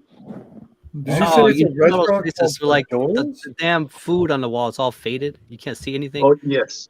Yes. I literally went to a Chinese joint yesterday. The place is pretty old. You couldn't see what the selections were because it was also faded. Wow. Yeah. I'd like to point at the picture. Like I want that, and I couldn't do that. All washed out. When in doubt, go with almond boneless chicken. It's the most boring American crap you can get from a Chinese place, but it's always good. I love it. What worries me too General is I don't think they eat that stuff that they're selling, like actual Chinese food in there. I don't think they serve it to us, they sell it to us, but I don't. They're eating something else. Oh my god, it was so funny. There's this place here in town called Fuha. Their food is really good. I went in there, but you walk in, the place is kind of dumpy. It's like you walk in, there's 3 tables, and then the rest of it's kitchen. We called ahead. I walked in. I'm standing. I'm the only one standing there. The lady is shaking the wok, and a piece of tofu goes flying out, lands on the floor. She turns around, looks at it wantingly, like she's about to go pick it up and put it back in the. And I looked at her. I'm like, "Oh, 3-second rule doesn't work when a customer's standing here, does it?"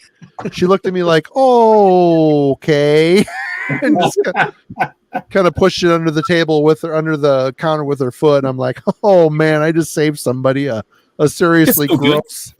Maybe gross. Marty, did you ever think maybe she wanted to eat it but didn't want your judgment?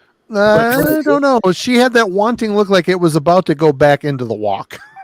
So that's the look. Yeah. But Did I don't she say care. Their that? place, the food was still good there.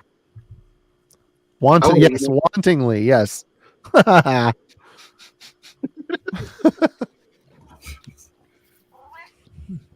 Good grief.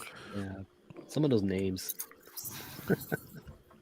Did I just hear a cat meow? That's George. Oh yeah. There he is. The cat, the myth, the legend. How's George been feeling? Oh, George is fine. It's Okay. Henry that's been sick. Henry's a sick one. Okay. Yeah. Poor Which bugger. Is he okay? Flip flop from what's usually, but George is just needy. New Immortal album next year.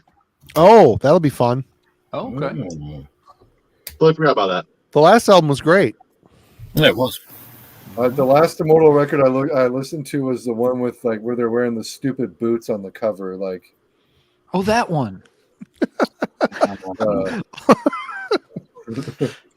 was it Sons of Northern Darkness or the one that came after that? Oh, yeah, that's Or stupid. before it or 2 after it. You got to give us a little more to work with here. The stupid boots. Like that's all I remember. You can see who was coming up with those ideas for those albums, because he started his own project. Now there's just pictures of his face on the cover. It's Oh, yeah. like, really? Yeah. Absolutely. If you talk The about Abbott stuff is worst so albums boring. of this year, it's just like a worst. It's that Bath album. So boring.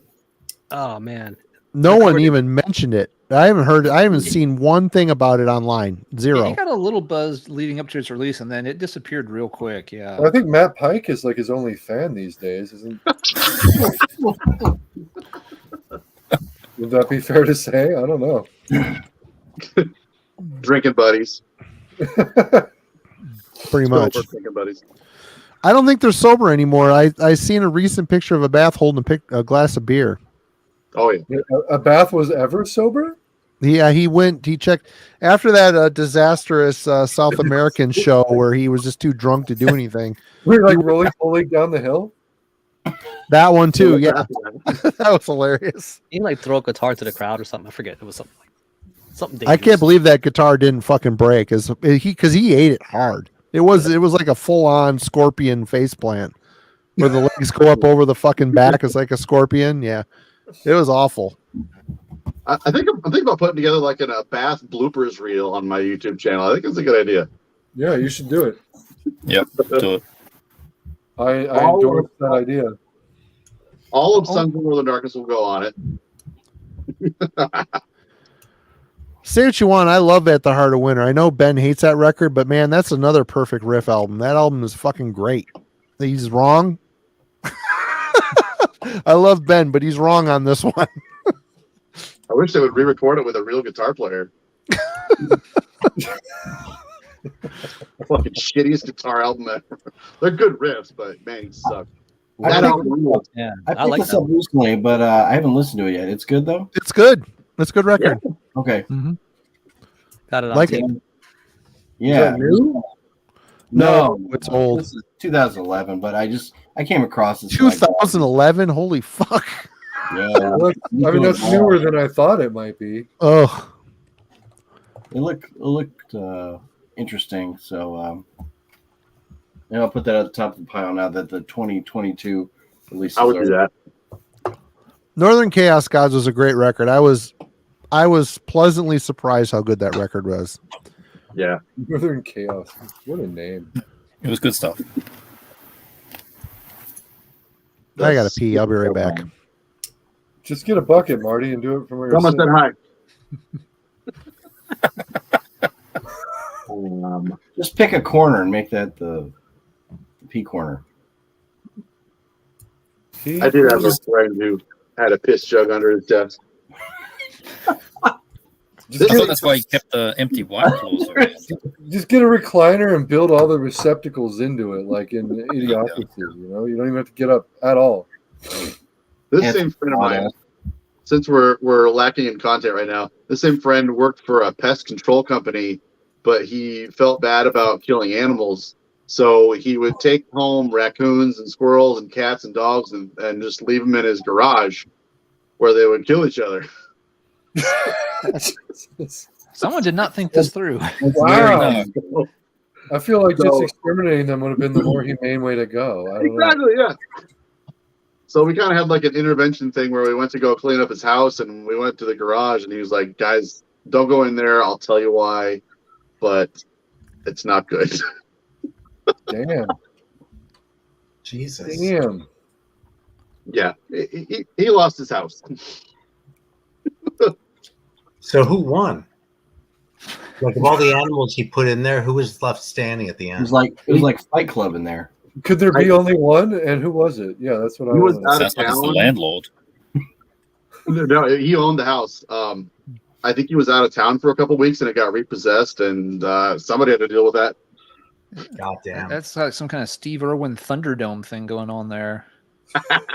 That badger was dynamite. Maybe it was the cyborg cheetah. Cyborg Cheetah. He could never have called a cyborg cheetah. It doesn't sound like he was in that league. Maybe a cyborg, maybe some kind of like animatronic raccoon. Maybe It's possible. maybe. Hey, what's the biggest animal you think you could take in a fight? An emu. Really? Oh, no, those things kick like a bitch. Shit out of Dude, you. I Really? fucking emus freak me out, man. I would run away screaming from an emu. Like what is there to freak you out about an emu? It's that noise they make. that's part of it. Just the way they look like Dude, a fucked up, they look like a fucked up ostrich with like a Donald Trump toupee.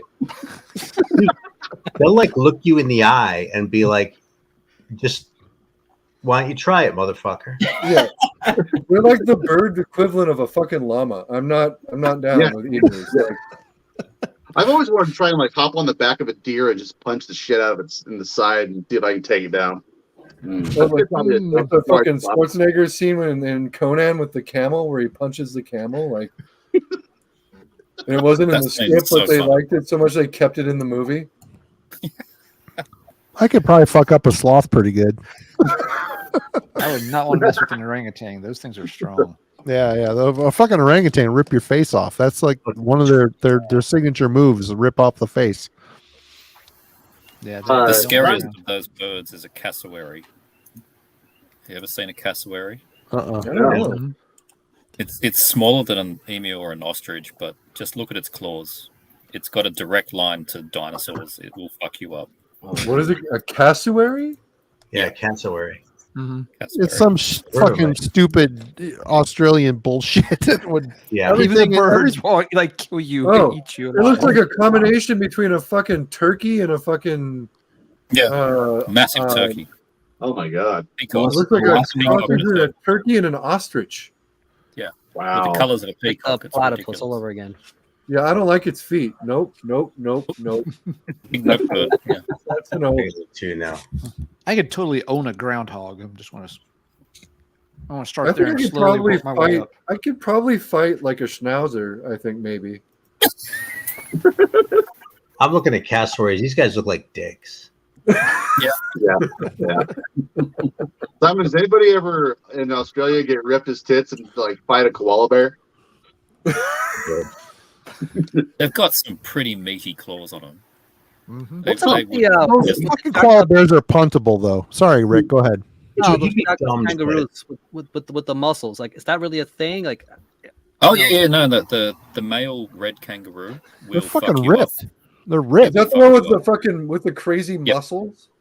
Yes. Yeah. If you get in its way and it's standing upright, it will just kick you like a horse. You know how a horse will kick backwards? It will kick you forwards, and you people can get their ribs crushed from that. It's Yeah, I mean, I would imagine they look like fucking The Rock, but a kangaroo. yeah, pretty much. They're They are, sweet. they are some, But like The Rock before steroids. yeah. You could take Blackie Lawless. I Blackie suppose Lawless. Blackie Lawless is technically an animal. All right. What was I gonna say? Yeah, I when don't you're know. a kid, man. you How about think those these someone animals first? are like One- really one of cute, the right? horses. And then you come to find out, like, nah, they're not really cute about them. Cute about who? What? Well, you know, when you're a kid, Disney ruined it, man. It's like all these animals, like you grew up thinking like they're all so cute and just harmless, and come to find out how much they can fuck you up. It's just like, man, Where is this fucking bird native to? cassowary. Hell. So, Pat, What about? what kind of animal do you think you could fuck up in a fight? Let's The look at the largest animal discussion. you could, the The largest, largest animal you take could fuck up in a fight. leading question. This is what happens when you're 45 minutes late, sir. But there's still 81 people watching. Well, They're bored, I'm telling during the you. end of the stream, I was like, my stream that I was on, I was like, how many? Oh, 91. Okay. Looks like we're doing fine over there. I'll be there shortly. A squirrel. I could fuck up a squirrel. I'm not afraid of no squirrel. I think anything below beagle, I'm good. See, I said I could probably take a schnauzer. I'm thinking maybe. I hate schnauzers. Yeah, beagle. I start losing confidence too, though. That's a pretty good metric. Yeah. I'd actually be okay with a pit bull that didn't have any teeth. Because I have pit bulls and I wrestle them regularly. So would I. Well, I'd be fine fun taking out a kangaroo with no arms or legs. This I gotta Kick turn him in the volume. pouch. this is stumpy kangaroo. Pat, I gotta say, with like your decades of experience, in hardcore, pits and everything, I was expecting a little more than beagle. Dude, I'm old, man. Like, I was thinking you were like a 20 years ago? chimp or gorilla or some shit. I'll spin kick that motherfucker. Now, here's the truth is, I would hope I could take out a raccoon, but like I wouldn't want to have to. all theater. Raccoons are evil, man. The fucking trash bandits. Yeah. You hold them by the back, they will turn around their skin and bite you. Oh, and they're Raccoons are like they're not like tough, but they're diabolical. Yeah. So like, right. No, I realize, but like that, I would hope to be able to take out a raccoon if it really came down to like a life or death situation. I don't think I'd have a chance against like a big dog. Like, Pat's been on screen for less than 90 seconds, and I already regret meeting one of my heroes. you know that I gotta Mashi say, everybody, fucked take a theater, right? second and take in fucking Pat's awesome Skyclad shirt. That shirt fucking gives me boners from beyond. That is an Kinda awesome looks- shirt. Okay, It the kinda shirt looks like a redeems you. bottle We'll of forget cheap the whole vodka, beagle thing now. But it's still really dope. It's printed a little too low. I would have put it 2 fingers closer to the collar, but other than that, that shirt fucking Right rules. out here. Yeah. Yeah. Just 2 fingers, you think? What's that? Just 2 fingers, you think? Just 2 fingers. Oh, I have big fingers. So. Marty, why not 3? Why not 4? No, 3 would be too much. You don't want to crowd the neck. You want to make sure it's proper 3 fingers from the collar, 3 or 4 fingers, depending on how skinny and whatever your fingers are. That's my favorite hardcore band from the 90s, Crowd the Neck. You're I was thinking of just gonna back of say, the If I ever You're start a thinking back of the metalcore neck. band, if I start a metalcore band, it's going to be called Bonus from Beyond. Absolutely. Are you guys totally past the top 5 thing? Or Yeah, but you can share yours if you'd like. We have promised Pat, that you will quick. give your own We'll rundown. We finished in under 2 hours. Yeah, which is a miracle. 230, would you? this is in there. It's part of the 5. Fuck yeah. Black, the Chachwin. Whoever put that out is a sexy fucking bitch. This is a death metal record. I don't want to hear different. The Hellshock self-titled. I need to get that. I've been lax in picking that Yeah, up. you really do need to Fancy get that, limited Marty. cover. This is what the normal cover is. The bolt thrower worship thing is big lately. Listen to punks do it. They do it better than anyone else. That's true. It's kind of true. Well, those punks anyway. Can't argue with that. This is really good. I figured I'd throw it in there because I meant Alan to, showed that earlier. Yeah. yeah, Sadistic Ritual. I meant to put Critical Defiance in this slot, but I already talked about it. So this is really good though. Another one from punk scene. It's a metal record anyway. The Force Scene, Untamed Force. Not the best cover. Not the best cover art. I don't like That it. cover art rules. What are you talking about? I'm not a big fan of cover art. I'm just saying. Finish Well, crossover. Fucking. I'm pretty sure Pat could take that Cerberus. He could fucking take it. I could. Marty? I mean, it depends. Like, I have a little bit more of this. I'm sure it's been Actually, James Waddy did have a heart attack on stage recently. Apparently, he fucking yes. Crumpler. But I think he just like walked it off. And I'm holding that the right way, right? The Undeath? Yeah, the Undeath. Yeah. Hey, I showed that, but I showed Another it. band I didn't check out because of all the hype. I'm so fucking dumb. Yeah, That record is super fun, Marty. It's just a good time. It's knuckle dragging, low hanging fruit, but it rules. 1, 2, 3, 4. It's the Cannibal Corpse Yeah, album fine. you didn't No, hear it's this fine. year.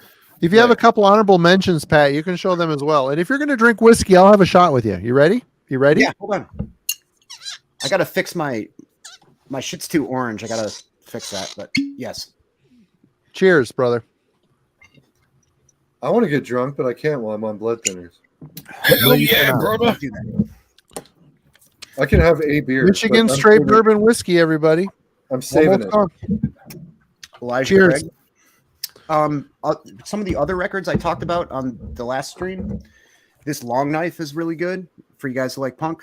If you like Poison Idea, sounds a lot Well, like do we that. want to get into favorite punk records? Because I got a whole stack of that shit. Like, Grab them. Fuck it. Yeah, grab them. Whatever, man. Heavy George, punker G. This is really good. Is it that good? I like it. I don't know. All right. Let's do it a ton. Marty, I'll you're not probably gonna get it. like it with a setup like that. You know, Here's you're a not weird gonna one. like it. Woodstock 99. This is a band that also kind of sounds like Poison Idea, sort of, but they mix it with like 90s alternative. The Very band strange. is Woodstock 99. Yep, it's a band called Woodstock 99. And that cover was used for an '80s metal band. I can't remember what it is. Super Gremlin. That Glass Skull, was it Mercy? Yeah. Metal. it's Aaron something- Metal Theologian. something Yeah, I else. know. I don't know. Aaron would know. He is really good. stepped out. If y'all like Disrupt, it's the dude from Disrupt. His new record. Eric knows this very well. Jay Styles, really gloomy. Well, epic Terry rock. from Come to Grief was also in Disrupt. Is he in that band too? No, it's Is he still in Come to? Is he still in Grief? Come to Grief? I can't. no. No, he's in a band called Shit. Not Shit. That's a different band. I'm spacing out because I've been drinking. But Jerry has a newer band that's really good, and I can't remember what it's called. there's a version that Pat doesn't have. This one. Oh well. Look at that! Fucking multiple covers. Cause money. Fuck money. I got. Well, this is a pre-release. This was like these are like test pressings. These came out before the album was actually released. Didn't you go to So I that got- gig where they came out? I got number 24 out of 27. Nice. Wow. Yeah, this record fucking rules. It kills. Just It's brutal. very, very good. brutal, savage. If like Disrupt, State of Fear, Death Raid. Yeah. Fuck, man. I'm in the. This was awesome too. One of my Yeah. favorite hardcore. I haven't gotten that You yet. I'm mentioned waiting a for band it name. in I the thought you were mail. joking. That What's cover is that? great. You Cover's mentioned awesome. that band name, and I thought you were joking. Oh no, Lotion. Serious though. Yeah. I don't know what Lotion stands for, but Suntane.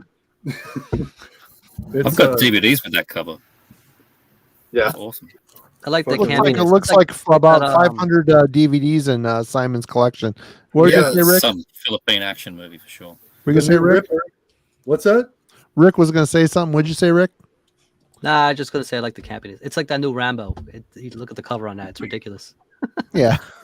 New Ripper. What is that band? Huh?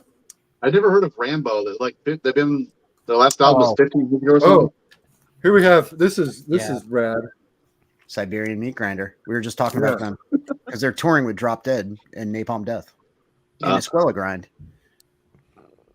Join the Bear Cult. I mean, look at that cover art for one.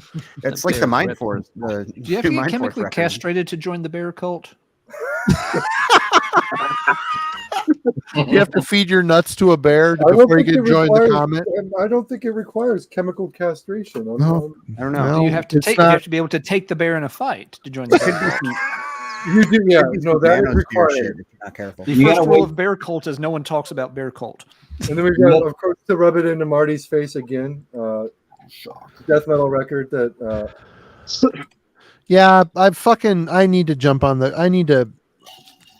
It's cheap, I man. need some serious crust schooling. I'm seriously help you. deficient in my crust collection, and We'll help I you. love it. I love crust. I love it. Love it. It's so much Eric fun. and I will get you. You're fine. Hold my hand.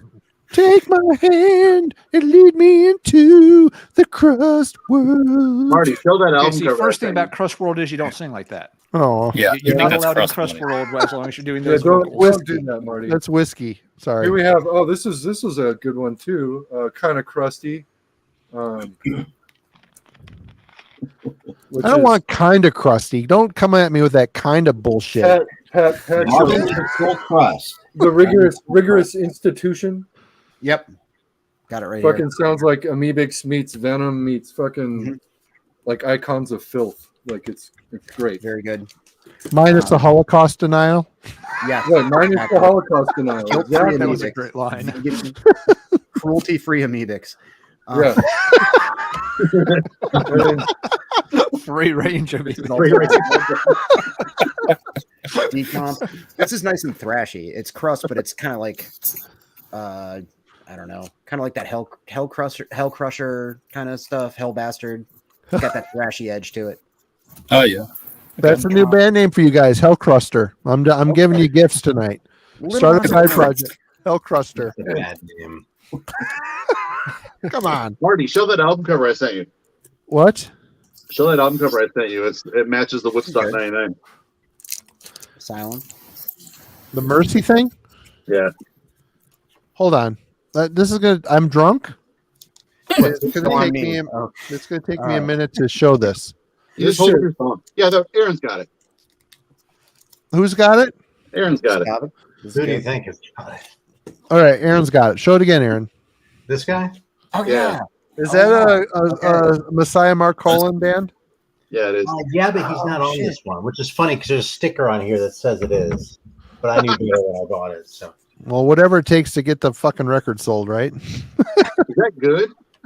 yeah, it's a cool record. It's not incredible. I mean, I don't think Mercy was really all that great a band. Okay. Not a 2022 record either. 3 years. What was It's the also, band? He did a band Yeah, after Candlemass, this is right? Called like continuation, Memento basically. Mori or something. Yep. Yeah, it was very good. Also, Memento Mori. 90s. more great He did cover a art. couple albums with them. Damn it. Oh, That's wow. awesome. A cover Who's art. this? Is that a skull tank? It's a skull tank. It's a Yeah. skull tank. man. Wow. Oh, That's the best 80s movie ever. Oh, the shot of whiskey was a real bad idea. Just saying. Also, this is killer shit. And there's still 84 people watching. Cheers, everybody. The fact that we've had over 100 people most of the night is pretty awesome for us. Thank you so much. Pretty killer. Oh, you know what? My buddy Jack tonight sent me that. I was at Costco tonight. My buddy Jack sends me a fucking message. He says, what the fuck does he say? He says, I don't know. What the fuck does he say? He says, you got to check these guys out. Crossover. I said, crossover? He's like, yeah, apparently like later Cro-Mags, thrashy riffs, solid hardcore vocals. There it is. He sent the tonight while I was at Costco. I'm just so over that cover art because it's like, yo, what's up? We're down to Mosh. How's it going? We're listening to Leeway. Here's our cover art that looks like a bad guy from Dragon Warrior 2. Yeah, it was time to fuck up a beagle. And then Marty's favorite right here. Yeah, that's Cerberus. I'm not convinced. Fuck that Cerberus. I fucking kick him in the dick. That Cerberus would fucking castrate you, Marty. I kicked that Cerberus in the dick before I even knew what was happening. I don't think you would.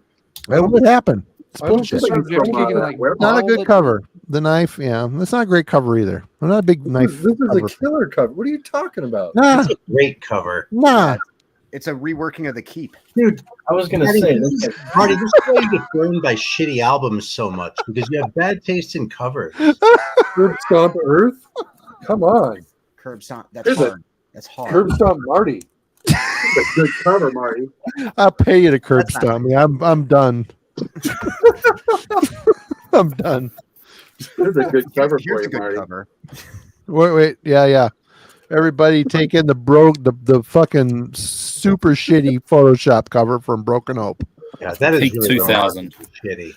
I mean, that kind of makes me feel bad. It's so shitty. Yeah, it's so bad. It's like someone turned that in and went, "Yeah, man, that's the fucking cover." That's why it sat in the bin for 3 This years. came out this year. Dude, I want that based on that cover, like alone. I haven't even heard it, but I want it because It's of that great. cover. It sounds like Straight Ahead and SOD and NYC Mayhem. It's really stupid. Also, they're called C4 with the number 4. Like that Yeah. that appeals to so many different elements of things that I need in my music. Like, It's like a couple years ago, everybody was talking about like caveman shit. Like this is literally like these like monochromatic, like just dumb. Literally. like I need that in my life. Gene Pool is a small river. Like fucking yeah. Like Is that on Triple B? Yeah, it's on Triple B. Oh man, this I is. know. I sent Jason Hook a fucking link, and he's probably sleeping. This is essential right I mean, here. he's got to work really early, right? He works Well, early. tomorrow- Yeah. It's the Tomorrow's. weekend. It's still you're used to that fucking Yeah. time schedule. You know, it is what it is. I think Eric Bauer might like this Abortifacient. I've heard it. I know Is it's it? on a label you don't quite love, but it's pretty good. Who put it out? Nuclear War Now. Yeah, I'm okay with you, Suki, for the most part. Yeah. I thought it was This fun. They're called abortive fashion. That's hilarious. The board of fashion. No, abortive fashion. That's even Pat, better. Pat. Yo, Are what? you ready to have another shot? Yes. Here Cheers, we go. This is gonna end poorly for you, my friend. I know. Fuck these stupid last 3 brain cells. Fuck them. I went through these. Real Cheers, fast. brother. This Good was luck, actually this Siberian Meat Grinder was Jim album of the year #2. By the way, Show the cover again. it's the Bear Cult. You already saw it. Fuck that stupid cover, man. Come on. It's a pretty good.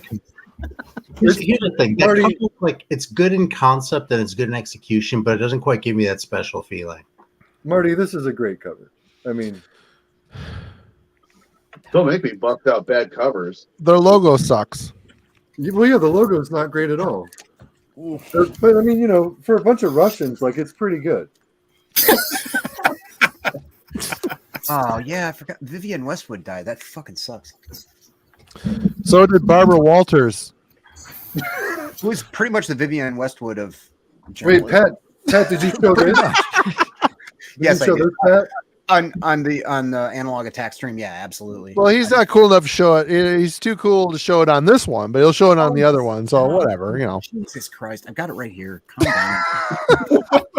We're getting analog attacks fucking sloppy seconds over here. Marty's getting drunk and belligerent and fucking talking shit about record covers. I'm all good. I'm all good. Marty, what do you think of this cover? This is good, by the way. Good album, Forms, haven't heard it. I was gonna say nobody talked about that yet today. What am I seeing? What do you think of this cover, It's Marty? stupid. A lot of the new wave of British heavy metal covers are fucking stupid. A lot of shit that Alan shows, it's got stupid covers, like the fat cartoon chick at the beach in the fuck. What the fuck is that called? The fat cartoon. Well, that one's bad. That one's really bad. The Big Daisy one. That one. Daisy. Marty, you just told me on a record by describing the cover: a fat, stupid bitch at the beach. If by bad you mean iconic, That's the album title. Go grab the record, Alan. We're talking about it. Wait, Alan, Rick is showing something. Oh, I missed out on that. That's on this cover. I think need it was that record too. I missed out on that that. record shreds though. See, that's great. See, this is why Marty buys so many fucking shitty CDs. Though this is why you're like, oh, I listen to this thing and I'm all like bummed out because like I was hoping it was going to be good. Is like if you don't recognize quality when you see it, then every fucking purchase has got to be a surprise, man. You need to buy shit with dumber covers. Look for mustaches. Look for like shitty art. You gotta agree that some dipshit in corpse paint standing in the woods, like pensively gazing at the sky, is a pretty dumb fucking cover. Yeah, I don't think any of us are in disagreement with that. No, not at all. That's an objective fact. Yeah, I mean, I got to define it because it was dumb. Ben was sending me pictures of stuff. Show that last one. I bet Aaron has this one. I don't have that actually. What is that, Stalker or whatever? Yeah, Predator. Yeah, Predator, Stalker, whatever. Pat, what is that C4 record called? Easy Prey. I do not have that record. Chaos What is it? Streaks. Chaos Streaks, which is Chaos what happens after Streaks? I eat too many buffalo wings and drink IPAs. Is that what Krusty Punker's tidy whities look like after a week on a train?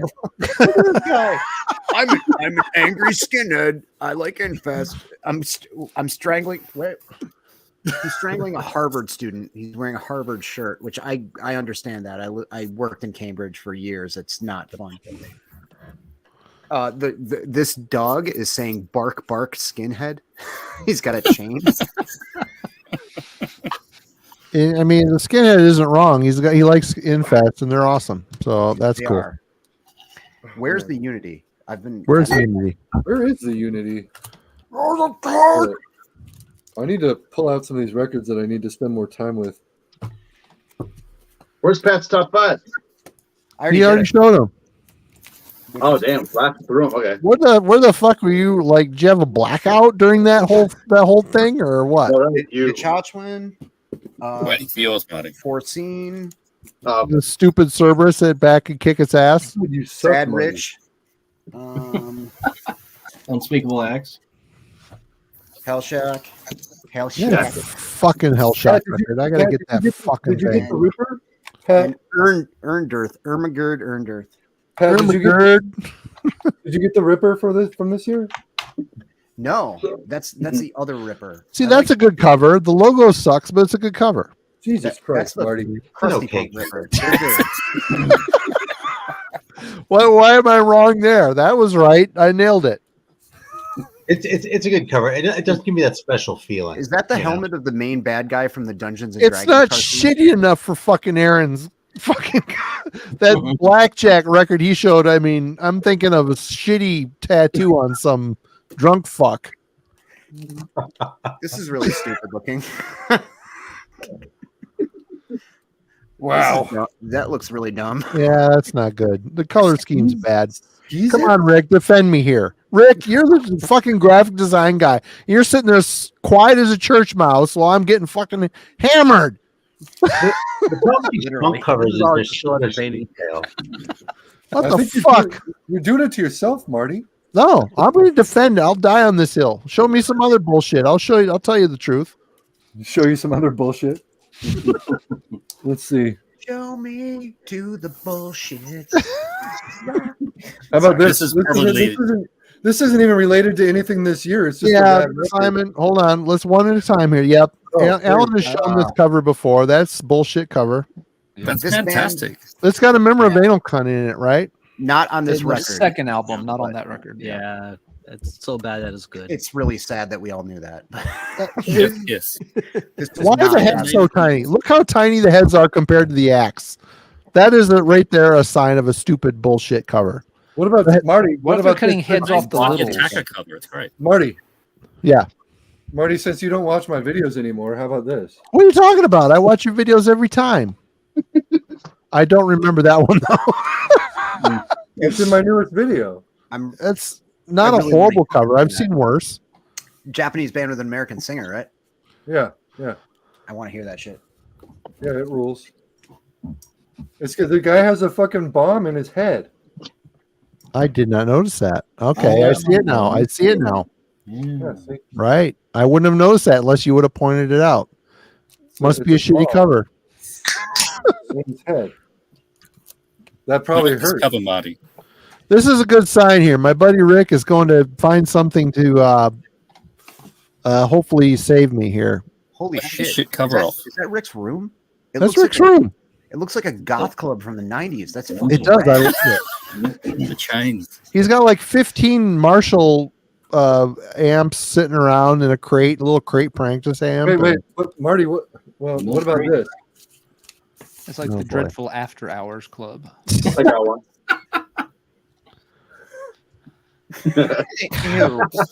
Yeah, it's bad. It's a That bad makes me cover. feel weird.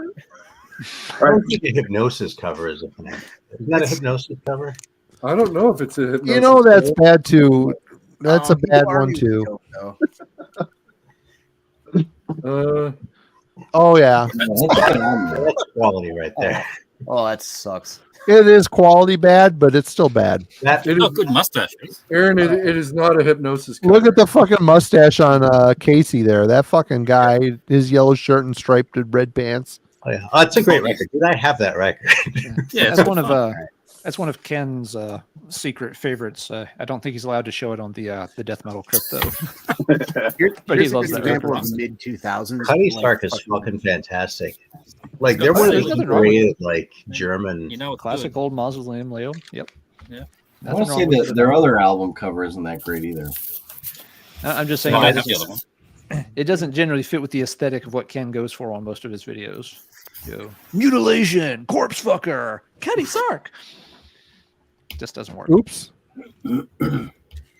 Hold on, Rick. There you go. I like That's this guy. the American atrocity, not the German like- one. Yeah, from Connecticut. They're fucking awesome. That's a cool cover. I like that That's cover. great. That's awesome. Good cover art. Legitimately I like all sucks. the little entrails play here. What's going on? I dig Marty, it. what about this, Marty? No notes. We're good. That one's not. No, it's pretty stupid. It's stupid. It's a little cherub That's a picking up lifelong Belgium. gaze. I mean, It's pretty stupid. But you knew that. You knew it. You wouldn't have been showing it to me. no, I just wanted to get How your about the, take on it, Marty. The dodgy copyright on I this think one. it's brilliant. Hold but- on. Everybody's showing covers. Hold on. I got to get to you. Hold on. Okay. Go ahead, Pat. This is legitimately bad, like in a modern sense. Look at this. There's a photoshopped bullet and like a bomb, and what the fuck? This sucks. Oh yeah.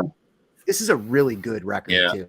Like if you like It's a bad cover. like musty stuff, God, it just makes me it gives me a fucking frontal headache looking at this. My frontal pretty sinus bad. is fucked right now. All Great right, record. Ben. Show me this record that you're holding up. What Oh, is wow. that? What is that? That's a demonic cock shooting monsters out in the sky. The almighty penis. Well, that's instantly awesome. I mean, you got demonic cock shooting like cum monsters. Fuck yeah, man. That's awesome. You That's need Saint Almighty Penis. exactly. Come on, You need one of these? No, I don't have any. I don't have it. I've only got one SAP record. Okay. I'll hook you up, bro. Fuck yeah, I'm ready. I can take it.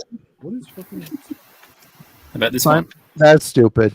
Fucking stupid. Bad color scheme. Bad fucking bullshit. How could they not Come on, get sued right. for that? Because they're Because it's Eastern Brazilian. European. Or you- They're Brazilian, right? I like the band photo. I don't know, from Czech or something like that. well, there's a Brazilian thrash band that also used an image of Freddy Krueger on the cover of one of their albums. What else you got, Rick? He's got nothing. He's got a It's hot. gone quiet. Brian, what do you got? Something with weed on it? Oh, I got lots of that, but you guys were talking about Digger, the Yeah, that's bullshit cover. robot duck. That's a classic. Have you ever listened to that tape? Nah, it's still sealed. Keep it that way. It's gotta keep it that way. Hey, Brian, you know the ending of Indiana Jones Raiders of the Lost Ark? Yeah. Keep it closed. Just put it away in the archives, never to see the light of day. Where'd you put? Who'd you give it to, Brian? Top men. I'm going to have to bail, guys. It's Time for to go, dinner. Simon. Simon, you ruled, my brother. Have a great one. Happy New Year. All that good, happy horse shit. Cheers, brother. You guys too. Thanks for having me on. Been great for having those you, still Simon. watching, I will have my top 20 video up in a couple of hours. So there's the plug. Everybody go subscribe to Explosive Action if you have not done so. Please. Great stuff. Indeed. Thanks, guys. This was a lot of fun. A lot of fun. See you, man. Cheers. Bye bye. Hey, Simon. There's some more weed-related content here. Belzebong, light dankness. But you know, the funny thing is here, you don't smoke a lot of weed, do you, Brian? No, I don't smoke any weed. I enjoy this. I enjoy this sober.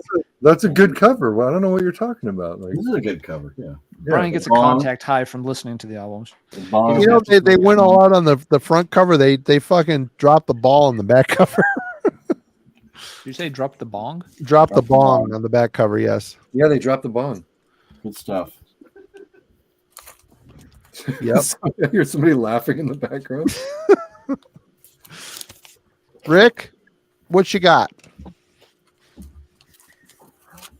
Oops, sorry. Wrong one. There you go. That's not a bad cover. I mean, I've seen worse. Fingernails on that. Yeah, it's not great. It's not great, but I don't know. It's just the whole thing's out of proportion. Look at the hand. It's just completely. I don't know. The anatomy's all wrong. The worst cover of all time is that Infernal Majesty fucking None Shall Defy. Oh yeah. you know what? That's kind of scary how close this is. Brian? What? This is one of the best. There's one that's just really lazy. It's Pantheist, Oh, yeah. great album, but it's so dull. That's stupid. Who would buy that? They're called Pantheist. Pantheist. Yeah, that's a really name. Jesus Christ. What you got, Rick? What else you got? Oh, man. This would have been better if I planned for it. All right, let me see. What comes to mind? Pat's got something. Oh, Pat, sorry. Hold on. Pat, what do you got? I'll go to Ben next. Oh, it's blurry and pixelated. Metal It's a duck. Is it a duck? It's Gumby. Metal Gumby. split with Lawnmower Death. I think it's the same members. Oh, Metal Duck and Lawnmower Death, yeah. Oh, It's It's blurry. it's Does okay, Raleigh come on. does Raleigh have shitty internet? Everything looks clear to me, but Oh, yeah, blurry to me too. oh wait, it's getting better. It's getting better. Show it again. Looks all pixelated to me too, to tell you the truth. So well, it's OG Brian Seagrave before he knew how to draw anything. Whoa, really? Dan Seagrave, you mean? Yeah, I'm drunk. Yeah, Dan Seagrave. No, it's his less talented younger brother. Wow. He's much cheaper. Reginald Earthgrave. Oh yeah. I don't mind the Coven artwork because the color scheme is okay. I love it. I have that album on my wall. Because it's all about the iron cock for you, isn't it? There it is. Oh yeah, love it. That's the warped version that won't play on the record player. Oh, I love how the flames. There's like little people in there burning in hell. That's cool. Yeah, brilliant. What non-metal album did y'all really dig? Mine was Angel Olsen and Bartus Strange. I like the Black Magnet, even though it had a little bit of metal in it. A great industrial record. I have a few. Eric's going to get visual aids. The new I'm too Cult wasted album, to go get a. Go ahead, Alan. Oh, What? I like the new Cult album, Under the Midnight Sun. It's kind of a subdued, moody album for them. I know some people have found it a little boring, but I think it grows on you with a few listens. Ian Ashbury still sounds great on it. I got into a band called The Best. Syndrome 81. This is like, I'm being quiet because my kid woke up. Syndrome 81. It's like a combination of like kind of street punk with like Joy Division, post punk, gothy kind of shit. All in French. Really good. Really good shit. Sweet. Sorry we woke up Griff. That sucks. He wakes up all the time. He's a light sleeper. Just like his dad. So, I had a few. Let's see what you got. The new Delvin Lamar organ trio, Pulled His Weiss. This record's awesome. Just super gritty, funky. Like, sounds like an exploitation movie soundtrack. It's awesome. And we got the new Czarface. Came out earlier this year with Esoteric and Inspect the Deck. Awesome record. I haven't heard anything about like a Wu-Tang person, what they've been up to in a long time. Yeah, that's been a long-running project Inspect the Deck's been doing with Esoteric since like 2013. It's awesome. Then there's this Willie Carlisle record, was really good. Love that one.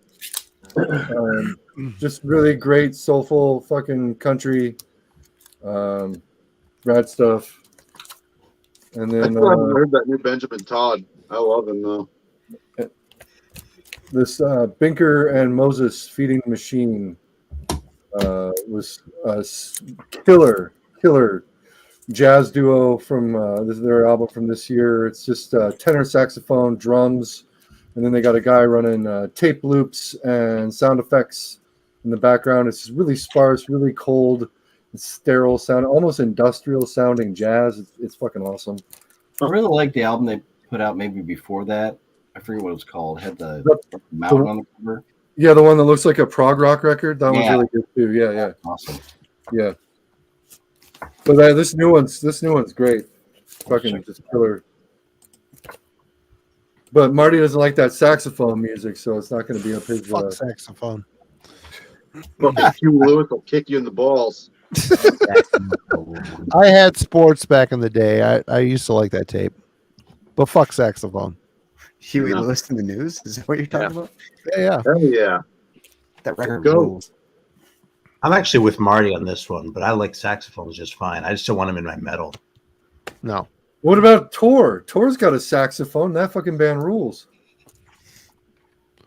This is I just don't remember. I solid just did one record though. Iceland. That's it. Solid post What is from it? Iceland. Didn't you? Oh, that's right. You talked about that in your video. I forgot to look into that. It's good. It came out on Iron Lung, so but It is what it is. it's really good. It's got like those really shimmery, like single note melodic parts. It's kind of a little bit of Susie, a little bit of Joy Division, not reinventing the wheel by any means, but they do it really well. Cool. Yeah, I wanna hear that for sure. I like Marty, both you'd of like those. it, for sure. I like both of those. Yeah. I'm gonna go to bed, guys. This has been fun. Later, Ben. See you Thanks for Wednesday. joining us, Ben. I am What time is it? Nearing 10. Oh, the whiskey shots were a bad idea. Bad idea. Pat, fuck that. Whose idea was that, Pat? I think it was yours. That would be yours. I've got one more swallow and this will be gone, but I don't know if it's a good idea to do that. Pound it, Marty. Just, you know what you should do? Just butt chug it. Shoot it down my pee-pee hole. That'd be great idea. No, I didn't say pee chug it. I said butt chug it. I don't think the internet wants to see that happen tonight. No, off camera. But, you know, in the same room. Oh. We want to hear your reaction. And then maybe Right. do like a soy sauce chaser. Right. Yeah, I think Some I'm going to sriracha. jump off too and go hit the bed, folks. But Yeah. it has been much fun. I'll let Marty. I'll let you wrap this one up this evening. Alan, always great. We'll see you next week. Absolutely. And thanks for all the planning you did for this. Great job. Thank you, Thanks everybody Alan. for participating and watching. And guys, everybody it's have fun. a happy New Year. And Happy New Year. we'll see you on the other side. Cheers. Everybody take care. All right, thanks a lot. Have a good one. Night, Take care, everybody. Alan. Happy New Year. You guys too. And then there were 5. They're dropping like flies. Even Pat bailed. What the hell? Wow. You just got here and you fucking bailed. Do you think he did it on purpose? Well, he's not in the thing, so he must have. What a jerk. I think he's in. Gets me all drunk and then leaves. Fuck that guy. I distinctly heard that as your idea there. Nah, it was. It probably was. You're right. Well, here, my $30 waste of money. Let's change the color. Oh, there you go. Red. I like to use a clicker. It clicks. It's a little clicker. It makes me feel like I'm space age with the fucking remote. I thought about fixing the LEDs all over this place here, but man, like, you know, my kid had that set up. I'm like, it's just going to remind me of my kid's room. Right. For all LEDs and shit. I don't know. Yeah. Well, I sure appreciate all you folks coming and hanging out with us tonight. It was a lot of fun. We did a good job. We burned through a lot of stuff in a short period of time, which was good. That was For fun. sure. Very efficient. Very efficient tonight. This Gotta took a be. direction I didn't expect. We went through our 5s pretty quickly, and I'm like, Yep. okay, now what? It really kind of did devolve into like the fucking COVID streams. Well, that's what people were asking for. So, I mean, this worked out the way it was supposed to. So, Party like it's 2020. 2020. Let's go 8 hours. Come on, Marty. no. No, I was shown, reminded on the Blue Oyster Cult 6 hour stream that it was too much. I can't believe you guys managed 6 hours for that fucking. Oh Well, my me and God. Alan wouldn't have done that. We weren't going through song by song like Zoller and Aaron were on every fucking record. That was pretty long. It was long. Deep analysis. It was fun though. You lost me at about hour 0.25 on that stream. Lawnmower Jesus, I was death. ending the show. Somebody brought this up earlier in the comments. Is that lawnmower Crikey? death. Yeah. That's a that's a lawnmower fun one. of death. It's a lawnmower death. Can't get it to focus. Damn it.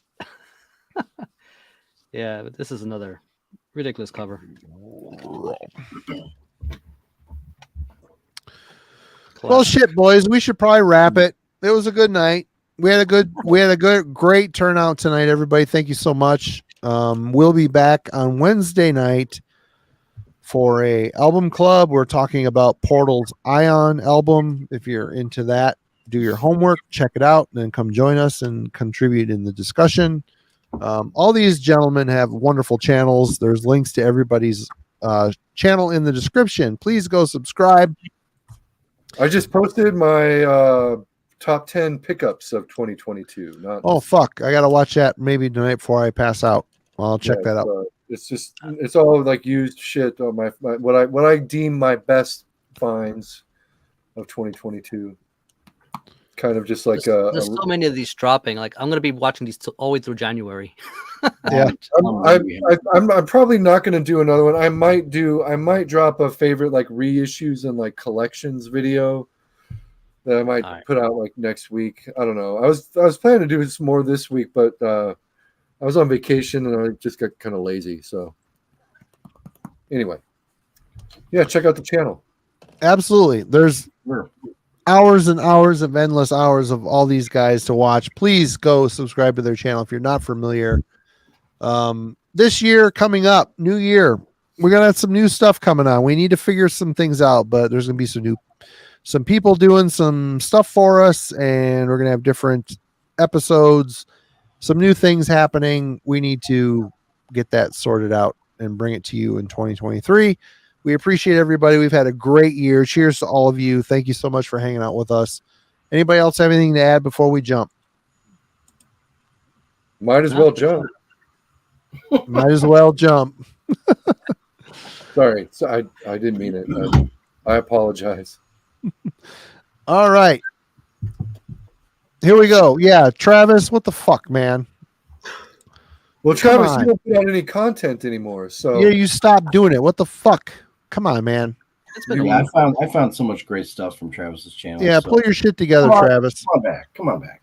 pulling a Jason. I Hook. follow his Instagram, so he's definitely got stuff to show. Like, Yeah, he'll Come on. just drop like 10 Instagram posts and then be Yeah, it's gone great. for another Then he'll week. post He like a does five. like the occasional like cheat videos where it's just like he just shows things in a video, like on the like it's not like a video. Like I don't need to see like narration, a face holding a record or a tape or a CD or just a face. Travis, Come on, Travis, pull your shit together. do it for Marty, or Marty will drink himself to death if he does. No, I only drink on streams. Believe it or not, people think I'm a wino, but I'm not. That's all good. Anyway, everybody, cheers. We'll see you later. Don't hang up, guys. We'll chat afterwards. Cheers, everyone.